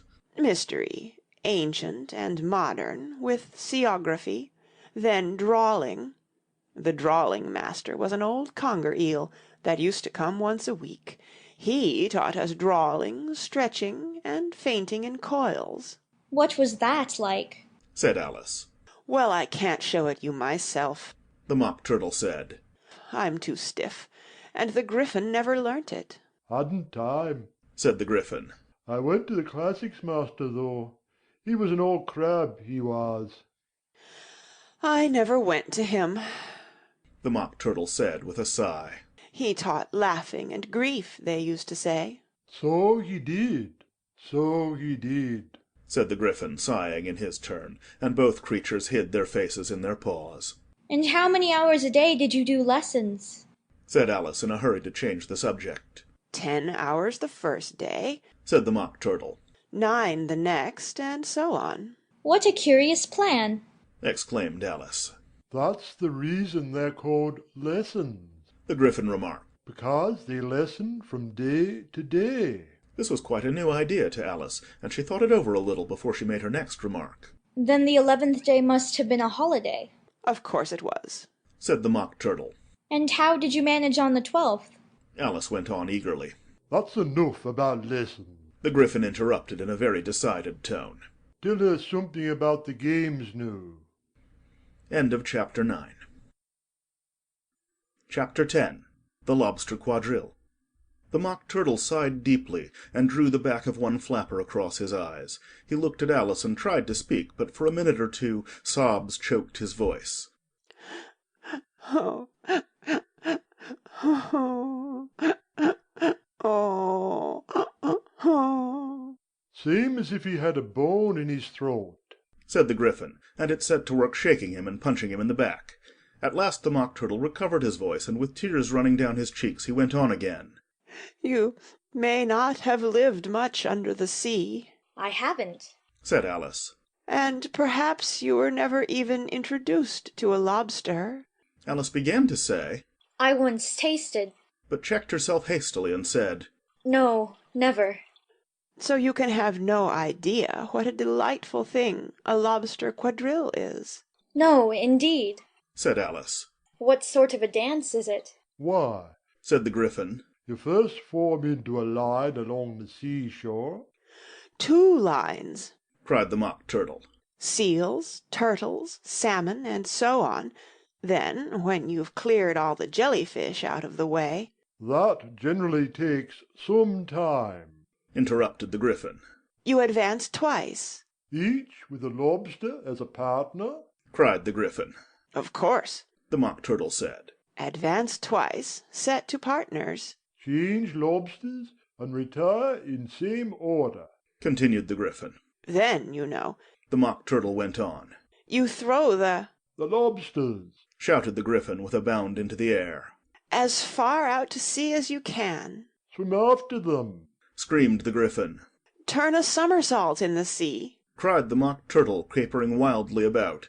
Change lobsters again, yelled the Gryphon at the top of its voice. Back to land again, and that's all the first figure, said the Mock Turtle, suddenly dropping his voice, and the 2 creatures, who had been jumping about like mad things all this time, sat down again very sadly and quietly, and looked at Alice. It must be a very pretty dance, said Alice timidly. Would you like to see a little of it? said the Mock Turtle. Very much indeed, said Alice. Come, let's try the first figure, said the Mock Turtle to the Gryphon. We can do without lobsters, you know. Which shall sing? Oh, you sing, said the Gryphon. I've forgotten the words. So they began solemnly dancing round and round Alice, every now and then treading on her toes when they passed too close, and waving their forepaws to mark the time, while the Mock Turtle sang this, very slowly and sadly. Will you walk a little faster, said a whiting to a snail. There's a porpoise close behind us, and he's treading on my tail. See how eagerly the lobsters and the turtles all advance. They are waiting on the shingle. Will you come and join the dance? Will you, won't you, will you, won't you, will you join the dance? Will you, won't you, will you, won't you join the dance? You can really have no notion how delightful it will be when they take us up and throw us with the lobsters out to sea. But the snail replied, too far, and gave a look askance. Said he thanked the whiting kindly, but he would not join the dance. Would not, could not, would not, could not, would not join the dance. Would not, could not, would not, could not join the dance. What matters it how far we go? His scaly friend replied. There is another shore, you know, upon the other side. The further off from England, the nearer is to France. Then turn not pale, beloved snail, but come and join the dance. Will you, won't you, will you, won't you, will you join the dance? Will you, won't you, will you, won't you join the dance? Thank you. It's a very interesting dance to watch. said Alice, feeling very glad that it was over at last. And I do so like that curious song about the whiting. Oh, as to the whiting, said the Mock Turtle. You've seen them, of course. Yes, said Alice. I've often seen them at Din. She checked herself hastily. I don't know where Din may be, said the Mock Turtle. But if you've seen them so often, of course you know what they're like. I believe so, Alice replied thoughtfully. They have their tails in their mouths, and they're all over crumbs. You're wrong about the crumbs, said the Mock Turtle. Crumbs would all wash off in the sea. But they have their tails in their mouths, and the reason is... Here the Mock Turtle yawned and shut his eyes.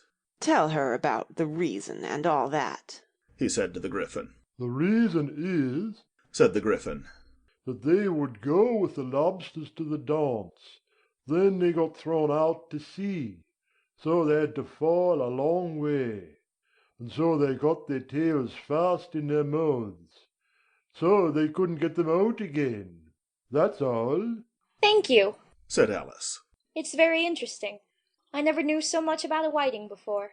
I can tell you more than that, if you like, said the Gryphon. Do you know why it's called a whiting? I never thought about it, said Alice. Why? It does the boots and shoes, the Gryphon replied very solemnly. Alice was thoroughly puzzled. Does the boots and shoes, she repeated in a wondering tone. Why, what are your shoes done with? said the Gryphon. I mean, what makes them so shiny? Alice looked down at them and considered a little before she gave her answer. They're done with blacking, I believe. Boots and shoes under the sea, the Gryphon went on in a deep voice, are done with a whiting, now you know. And what are they made of? Alice asked in a tone of great curiosity. Soles and eels, of course, the Gryphon replied rather impatiently. Any shrimp could have told you that. If I'd been the whiting, said Alice, whose thoughts were still running on the song, I'd have said to the porpoise, Keep back, please. We don't want you with us. They were obliged to have him with them, the Mock Turtle said. No wise fish would go anywhere without a porpoise. Wouldn't it really? said Alice in a tone of great surprise. Of course not, said the Mock Turtle. Why, if a fish came to me and told me he was going a journey, I should say, With what purpose? Don't you mean purpose? said Alice. I mean what I say, the Mock Turtle replied in an offended tone, and the Gryphon added, Come, let's hear some of your adventures. I could tell you my adventures, beginning from this morning, said Alice a little timidly. But it's no use going back to yesterday, because I was a different person then. Explain all that, said the Mock Turtle. No, the adventures first, said the Gryphon in an impatient tone. Explanations take such a dreadful time. So Alice began telling them her adventures from the time when she first saw the White Rabbit. She was a little nervous about it just at first, the two creatures got so close to her, one on each side, and opened their eyes and mouths so very wide, but she gained courage as she went on. Her listeners were perfectly quiet, till she got to the part about her repeating, "You are old, Father William," to the caterpillar, and the words all coming different, and then the Mock Turtle drew a long breath and said, That's very curious. It's all about as curious as it can be, said the Gryphon. It all came different, the Mock Turtle repeated thoughtfully. I should like to hear her try and repeat something now. Tell her to begin. He looked at the Gryphon as if he thought it had some kind of authority over Alice. Stand up and repeat, "'Tis the voice of the sluggard," said the Gryphon. How the creatures order one about, and make one repeat lessons, thought Alice. I might as well be at school at once. However, she got up and began to repeat it, but her head was so full of the lobster quadrille that she hardly knew what she was saying, and the words came very queer indeed. "'Tis the voice of the lobster," I heard him declare. "You have baked me too brown, I must sugar my hair. As a duck with its eyelids, so he with his nose trims his belt and his buttons, and turns out his toes. When the sands are all dry, he is gay as a lark, and will talk in contemptuous tones of the shark.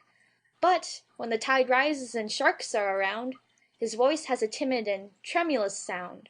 That's different from what I used to say when I was a child, said the Gryphon. Well, I never heard it before, said the Mock Turtle. But it sounds uncommon nonsense. Alice said nothing. She had sat down with her face in her hands, wondering if anything would ever happen in a natural way again. I should like to have it explained, said the Mock Turtle. She can't explain it, said the Gryphon hastily. Go on with the next verse. But about his toes, the Mock Turtle persisted. How could he turn them out with his nose, you know? It's the first position in dancing, Alice said, but was dreadfully puzzled by the whole thing, and longed to change the subject. Go on with the next verse, the Gryphon repeated impatiently. It begins, I passed by his garden. Alice did not dare to disobey, though she felt sure it would all come wrong, and she went on in a trembling voice. I passed by his garden, and marked, with one eye, how the owl and the panther were sharing a pie. The panther took pie crust, and gravy, and meat, while the owl had the dish as its share of the treat. When the pie was all finished, the owl, as a boon, was kindly permitted to pocket the spoon, while the panther received knife and fork with a growl, and concluded the banquet. What is the use of repeating all that stuff, the Mock Turtle interrupted, if you don't explain it as you go on? It's by far the most confusing thing I ever heard. Yes, I think you'd better leave off, said the Gryphon, and Alice was only too glad to do so. Shall we try another figure of the lobster quadrille? The Gryphon went on. Or would you like the Mock Turtle to sing you a song? Oh, a song, please, if the Mock Turtle would be so kind. Alice replied so eagerly that the Gryphon said in a rather offended tone, No accounting for tastes. Sing her Turtle Soup, will you, old fellow? The Mock Turtle sighed deeply and began in a voice sometimes choked with sobs to sing this.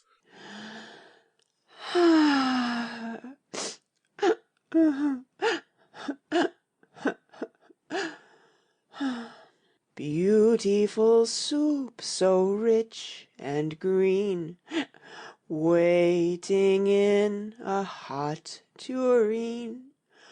Who for such dainties would not stoop?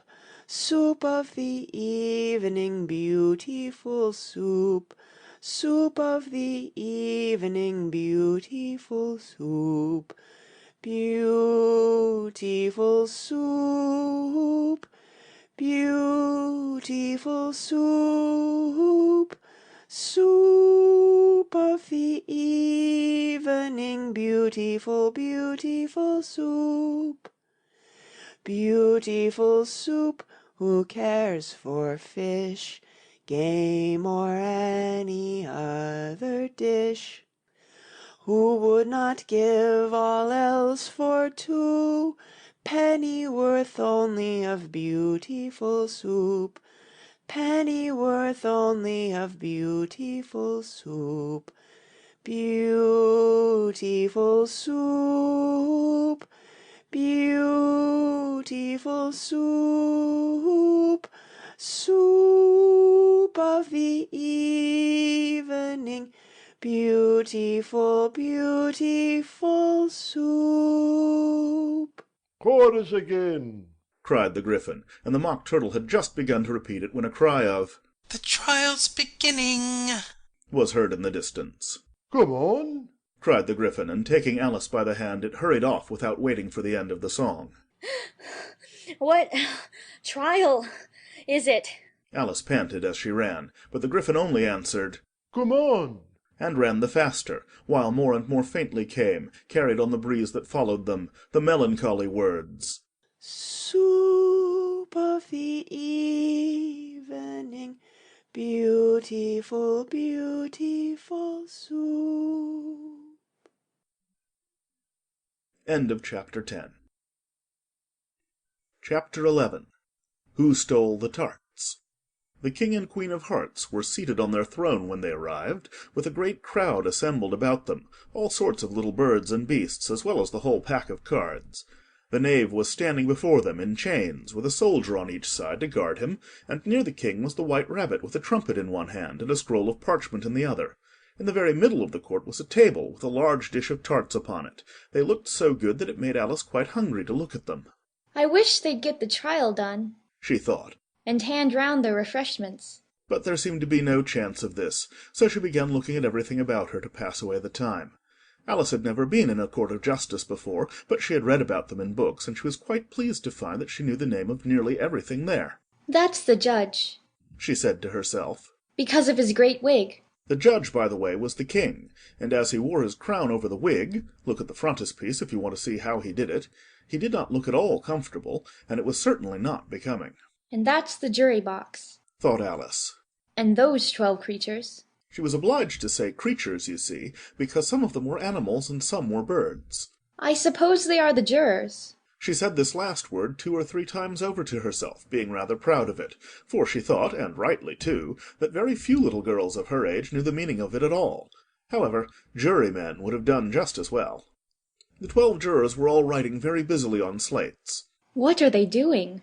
Alice whispered to the Gryphon. They can't have anything to put down yet, before the trial's begun. They're putting down their names, The Gryphon whispered in reply. for fear they should forget them before the end of the trial. Stupid things. Alice began in a loud, indignant voice, but she stopped hastily, for the White Rabbit cried out, Silence in the court! and the king put on his spectacles and looked anxiously round to make out who was talking. Alice could see, as well as if she were looking over their shoulders, that all the jurors were writing down stupid things on their slates, and she could even make out that one of them didn't know how to spell stupid, and that he had to ask his neighbour to tell him. A nice muddle their slates'll be in before the trial's over, thought Alice. One of the jurors had a pencil that squeaked. This, of course, Alice could not stand, and she went round the court and got behind him, and very soon found an opportunity of taking it away. She did it so quickly that the poor little juror—it was Bill the lizard—could not make out at all what had become of it. So, after hunting all about for it, he was obliged to write with one finger for the rest of the day, and this was of very little use, as it left no mark on the slate. Herald, read the accusation, said the king. On this the White Rabbit blew 3 blasts on the trumpet, and then unrolled the parchment scroll and read as follows. The Queen of Hearts, she made some tarts, all on a summer day. The Knave of Hearts, he stole those tarts, and took them quite away. Consider your verdict, the king said to the jury. Not yet, not yet, the rabbit hastily interrupted. There's a great deal to come before that. Call the first witness, said the king, and the White Rabbit blew 3 blasts on the trumpet and called out, First witness! The first witness was the Hatter. He came in with a teacup in one hand and a piece of bread and butter in the other.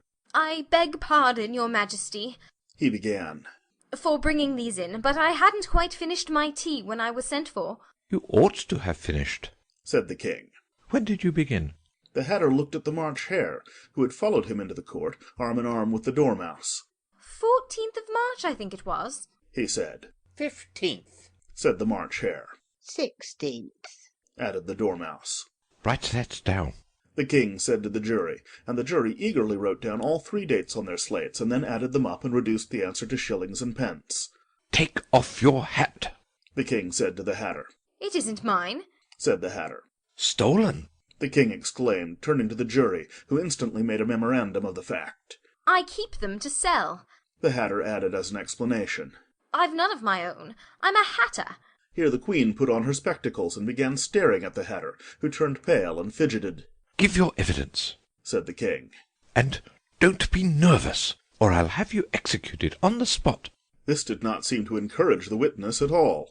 He kept shifting from one foot to the other, looking uneasily at the queen, and in his confusion he bit a large piece out of his teacup instead of the bread and butter.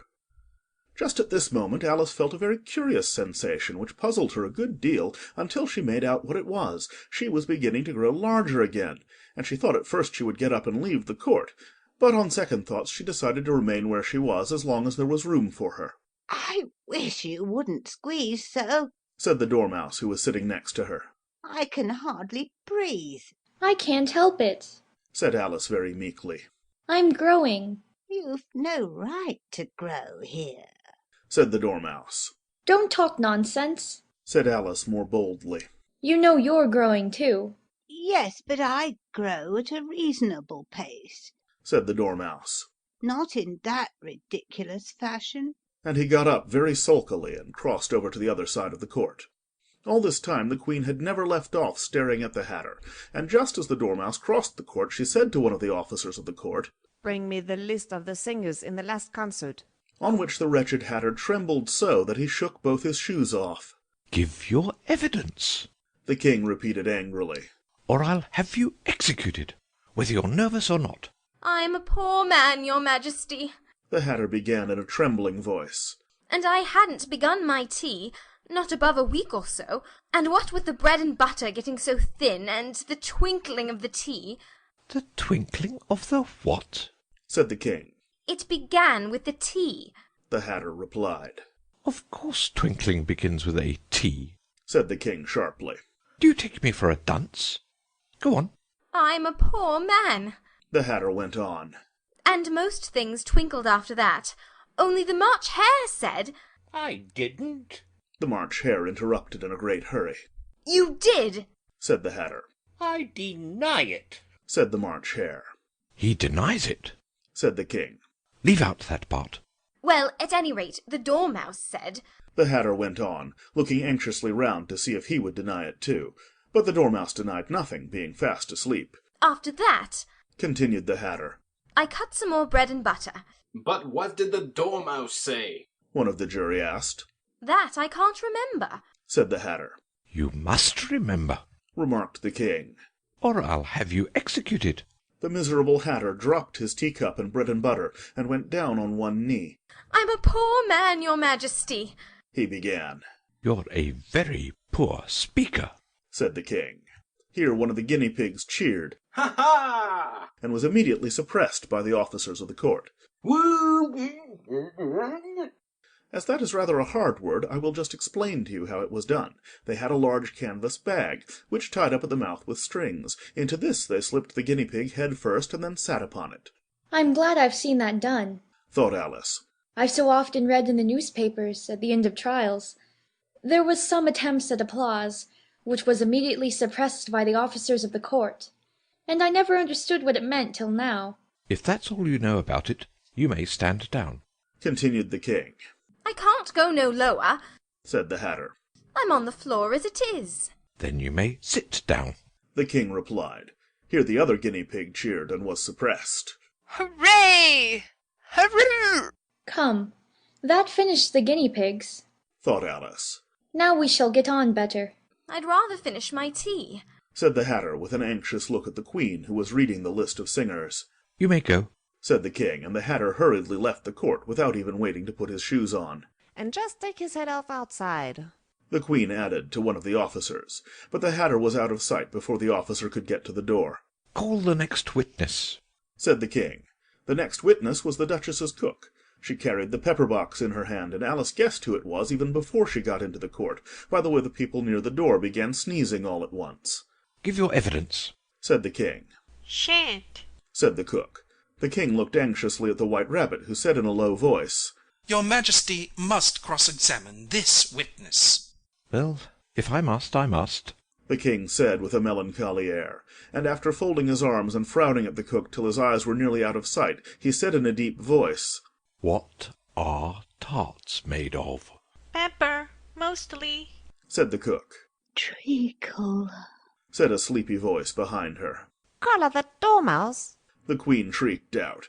Behead that Dormouse, turn the Dormouse out of court, suppress him, pinch him, off with his whiskers. For some minutes the whole court was in confusion getting the Dormouse turned out, and by the time they had settled down again the cook had disappeared. Never mind, said the King with an air of great relief. Call the next witness. And he added in an undertone to the Queen, Really, my dear, you must cross-examine the next witness. It quite makes my forehead ache. Alice watched the White Rabbit as he fumbled over the list, feeling very curious to see what the next witness would be like. For they haven't got much evidence yet, she said to herself. Imagine her surprise when the White Rabbit read out at the top of his shrill little voice the name Alice! End of chapter 11. Chapter 12. Alice's Evidence. Here! cried Alice, quite forgetting in the flurry of the moment how large she had grown in the last few minutes, and she jumped up in such a hurry that she tipped over the jury-box with the edge of her skirt, upsetting all the jurymen onto the heads of the crowd below, and there they lay sprawling about, reminding her very much of a globe of goldfish she had accidentally upset the week before. Oh, I beg your pardon, she exclaimed in a tone of great dismay, and began picking them up again as quickly as she could, for the accident of the goldfish kept running in her head, and she had a vague sort of idea that they must be collected at once and put back into the jury-box, or they would die. "The trial cannot proceed," said the king in a very grave voice, "until all the jurymen are back in their proper places. All," he repeated with great emphasis, looking hard at Alice as he said so. Alice looked at the jury-box and saw that in her haste she had put the lizard in head downwards, and the poor little thing was waving its tail about in a melancholy way, being quite unable to move. She soon got it out again and put it right. Not that it signifies much, she said to herself. I should think it would be quite as much use in the trial, one way up as the other. As soon as the jury had a little recovered from the shock of being upset, and their slates and pencils had been found and handed back to them, they set to work very diligently to write out a history of the accident, all except the lizard, who seemed too much overcome to do anything but sit with its mouth open, gazing up into the roof of the court. "What do you know about this business?" the king said to Alice. Nothing, said Alice. "Nothing whatever?" persisted the king. Nothing whatever, said Alice. "That's very important," the king said, turning to the jury. They were just beginning to write this down on their slates, when the White Rabbit interrupted. "Unimportant, your Majesty means, of course," he said in a very respectful tone, but frowning and making faces at him as he spoke. "Unimportant, of course, I meant," the king hastily said, and went on to himself in an undertone. "Important, unimportant, unimportant, important," as if he were trying which word sounded best. Some of the jury wrote down important, and some unimportant. Alice could see this, as she was near enough to look over their slates. but it doesn't matter a bit, she thought to herself. At this moment the king, who had been for some time busily writing in his notebook, cackled out, "Silence!" and read out from his book, "Rule 42. All persons more than a mile high to leave the court." Everybody looked at Alice. I'm not a mile high, said Alice. "You are," said the king. Nearly 2 miles high, added the queen. Well, I shan't go, at any rate, said Alice. Besides, that's not a regular rule. You invented it just now. "It's the oldest rule in the book," said the king. Then it ought to be number 1, said Alice. The king turned pale and shut his notebook hastily. "Consider your verdict," he said to the jury in a low, trembling voice. "There's more evidence to come yet, please, your Majesty," said the White Rabbit, jumping up in a great hurry. "This paper has just been picked up," What's in it? said the queen. "I haven't opened it yet, said the White Rabbit. but it seems to be a letter written by the prisoner to somebody." "It must have been that," said the king. "unless it was written to nobody, which isn't usual, you know." Who is it directed to? said one of the jurymen. "It isn't directed at all," said the White Rabbit. "In fact, there's nothing written on the outside." He unfolded the paper as he spoke, and added, "It isn't a letter after all. It's a set of verses." Are they in the prisoner's handwriting? asked another of the jurymen. "No, they're not," said the White Rabbit. "and that's the queerest thing about it." The jury all looked puzzled. "He must have imitated somebody else's hand," said the king. The jury all brightened up again. Please, your Majesty, said the knave. I didn't write it, and they can't prove I did. There's no name signed at the end. "If you didn't sign it," said the king, "that only makes the matter worse. You must have meant some mischief, or else you'd have signed your name like an honest man." There was a general clapping of hands at this. It was the first really clever thing the king had said that day. That proves his guilt, said the queen. It proves nothing of the sort, said Alice. Why, you don't even know what they're about. "Read them," said the king. The White Rabbit put on his spectacles. "Where shall I begin, please, your Majesty?" he asked. "Begin at the beginning," the king said gravely. "and go on till you come to the end. Then stop." These were the verses the White Rabbit read. They told me you had been to her, and mentioned me to him. She gave me a good character, but said I could not swim. He sent them word I had not gone. We know it to be true. If she should push the matter on, what would become of you? I gave her one, they gave him two. You gave us three or more. They all returned from him to you, though they were mine before. If I or she should chance to be involved in this affair, he trusts to you to set them free, exactly as we were. My notion was that you had been, before she had this fit, an obstacle that came between him and ourselves and it. Don't let him know she liked them best, for this must ever be a secret kept from all the rest, between yourself and me. That's the most important piece of evidence we've heard yet, said the king, rubbing his hands. So, now let the jury— If any one of them can explain it, said Alice. She had grown so large in the last few minutes that she wasn't a bit afraid of interrupting him. I'll give him 6 pence. I don't believe there's an atom of meaning in it. The jury all wrote down on their slates, "She doesn't believe there's an atom of meaning in it," but none of them attempted to explain the paper. If there's no meaning in it, said the king, that saves a world of trouble, you know, as we needn't try to find any. And yet I don't know, he went on, spreading out the verses on his knee and looking at them with one eye. I seem to see some meaning in them, after all. Said I could not swim. You can't swim, can you? He added, turning to the knave. The knave shook his head sadly. Do I look like it? He said, which he certainly did not, being made entirely of cardboard. All right so far, said the king, and he went on muttering over the verses to himself. We know it to be true. That's the jury, of course. I gave her one, they gave him two. Why, that must be what he did with the tarts, you know. But it goes on. They all returned from him to you, said Alice. Why, there they are, said the king triumphantly, pointing to the tarts on the table. Nothing can be clearer than that. Then, again, before she had this fit. You never had fits, my dear, I think? He said to the queen. Never, said the queen furiously, throwing an inkstand at the lizard as she spoke. The unfortunate little Bill had left off writing on his slate with one finger, as he found it made no mark, but he now hastily began again, using the ink that was trickling down his face as long as it lasted. Then the words don't fit you, said the king, looking round the court with a smile. There was a dead silence. It's a pun, the king added in an offended tone, and everybody laughed. Let the jury consider their verdict, the king said for about the 20th time that day. No, no, said the queen. Sentence first, verdict afterwards. Stuff and nonsense, said Alice loudly. The idea of having the sentence first. Hold your tongue, said the queen, turning purple. I won't, said Alice. Off with her head! The queen shouted at the top of her voice. Nobody moved. Who cares for you? said Alice. She had grown to her full size by this time. You're nothing but a pack of cards.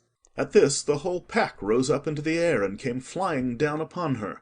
She gave a little scream, half of fright and half of anger, and tried to beat them off, and found herself lying on the bank, with her head in the lap of her sister, who was gently brushing away some dead leaves that had fluttered down from the trees upon her face. "Wake up, Alice dear," said her sister. "Why, what a long sleep you've had." Oh, I've had such a curious dream, said Alice, and she told her sister, as well as she could remember them, all these strange adventures of hers that you have just been reading about. And when she had finished, her sister kissed her and said, "It was a curious dream, dear, certainly. But now run into your tea. It's getting late." So Alice got up and ran off, thinking while she ran, as well she might, what a wonderful dream it had been. But her sister sat still just as she left her, leaning her head on her hand, watching the setting sun, and thinking of little Alice and all her wonderful adventures, till she too began dreaming after a fashion, and this was her dream. First she dreamed of little Alice herself, and once again the tiny hands were clasped upon her knee, and the bright eager eyes were looking up into hers. She could hear the very tones of her voice, and see that queer little toss of her head to keep back the wandering hair that would always get into her eyes. And still as she listened, or seemed to listen, The whole place around her became alive, the strange creatures of her little sister's dream. The long grass rustled at her feet as the White Rabbit hurried by. The frightened mouse splashed his way through the neighbouring pool. She could hear the rattle of the teacups, as the March Hare and his friends shared their never-ending meal, and the shrill voice of the Queen ordering off her unfortunate guests to execution. Once more the pig baby was sneezing on the Duchess's knee, while plates and dishes crashed around it. Once more the shriek of the griffin, the squeaking of the lizard's slate pencil, and the choking of the suppressed guinea pigs filled the air, mixed up with the distant sobs of the miserable mock turtle. So she sat on with closed eyes, and half believed herself in Wonderland, though she knew she had but to open them again, and all would change to dull reality.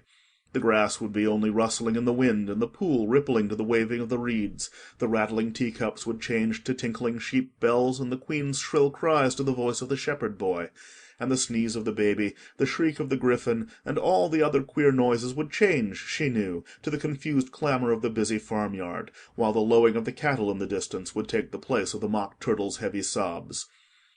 Lastly, she pictured to herself how this same little sister of hers would, in the after-time, be herself a grown woman, and how she would keep, through all her riper years, the simple and loving heart of her childhood, and how she would gather about her other little children, and make their eyes bright and eager with many a strange tale, perhaps even with the dream of Wonderland of long ago, and how she would feel with all their simple sorrows, and find a pleasure in all their simple joys, remembering her own child life and the happy summer days. The End. End of Chapter 12. End of Alice's Adventures in Wonderland, by Lewis Carroll.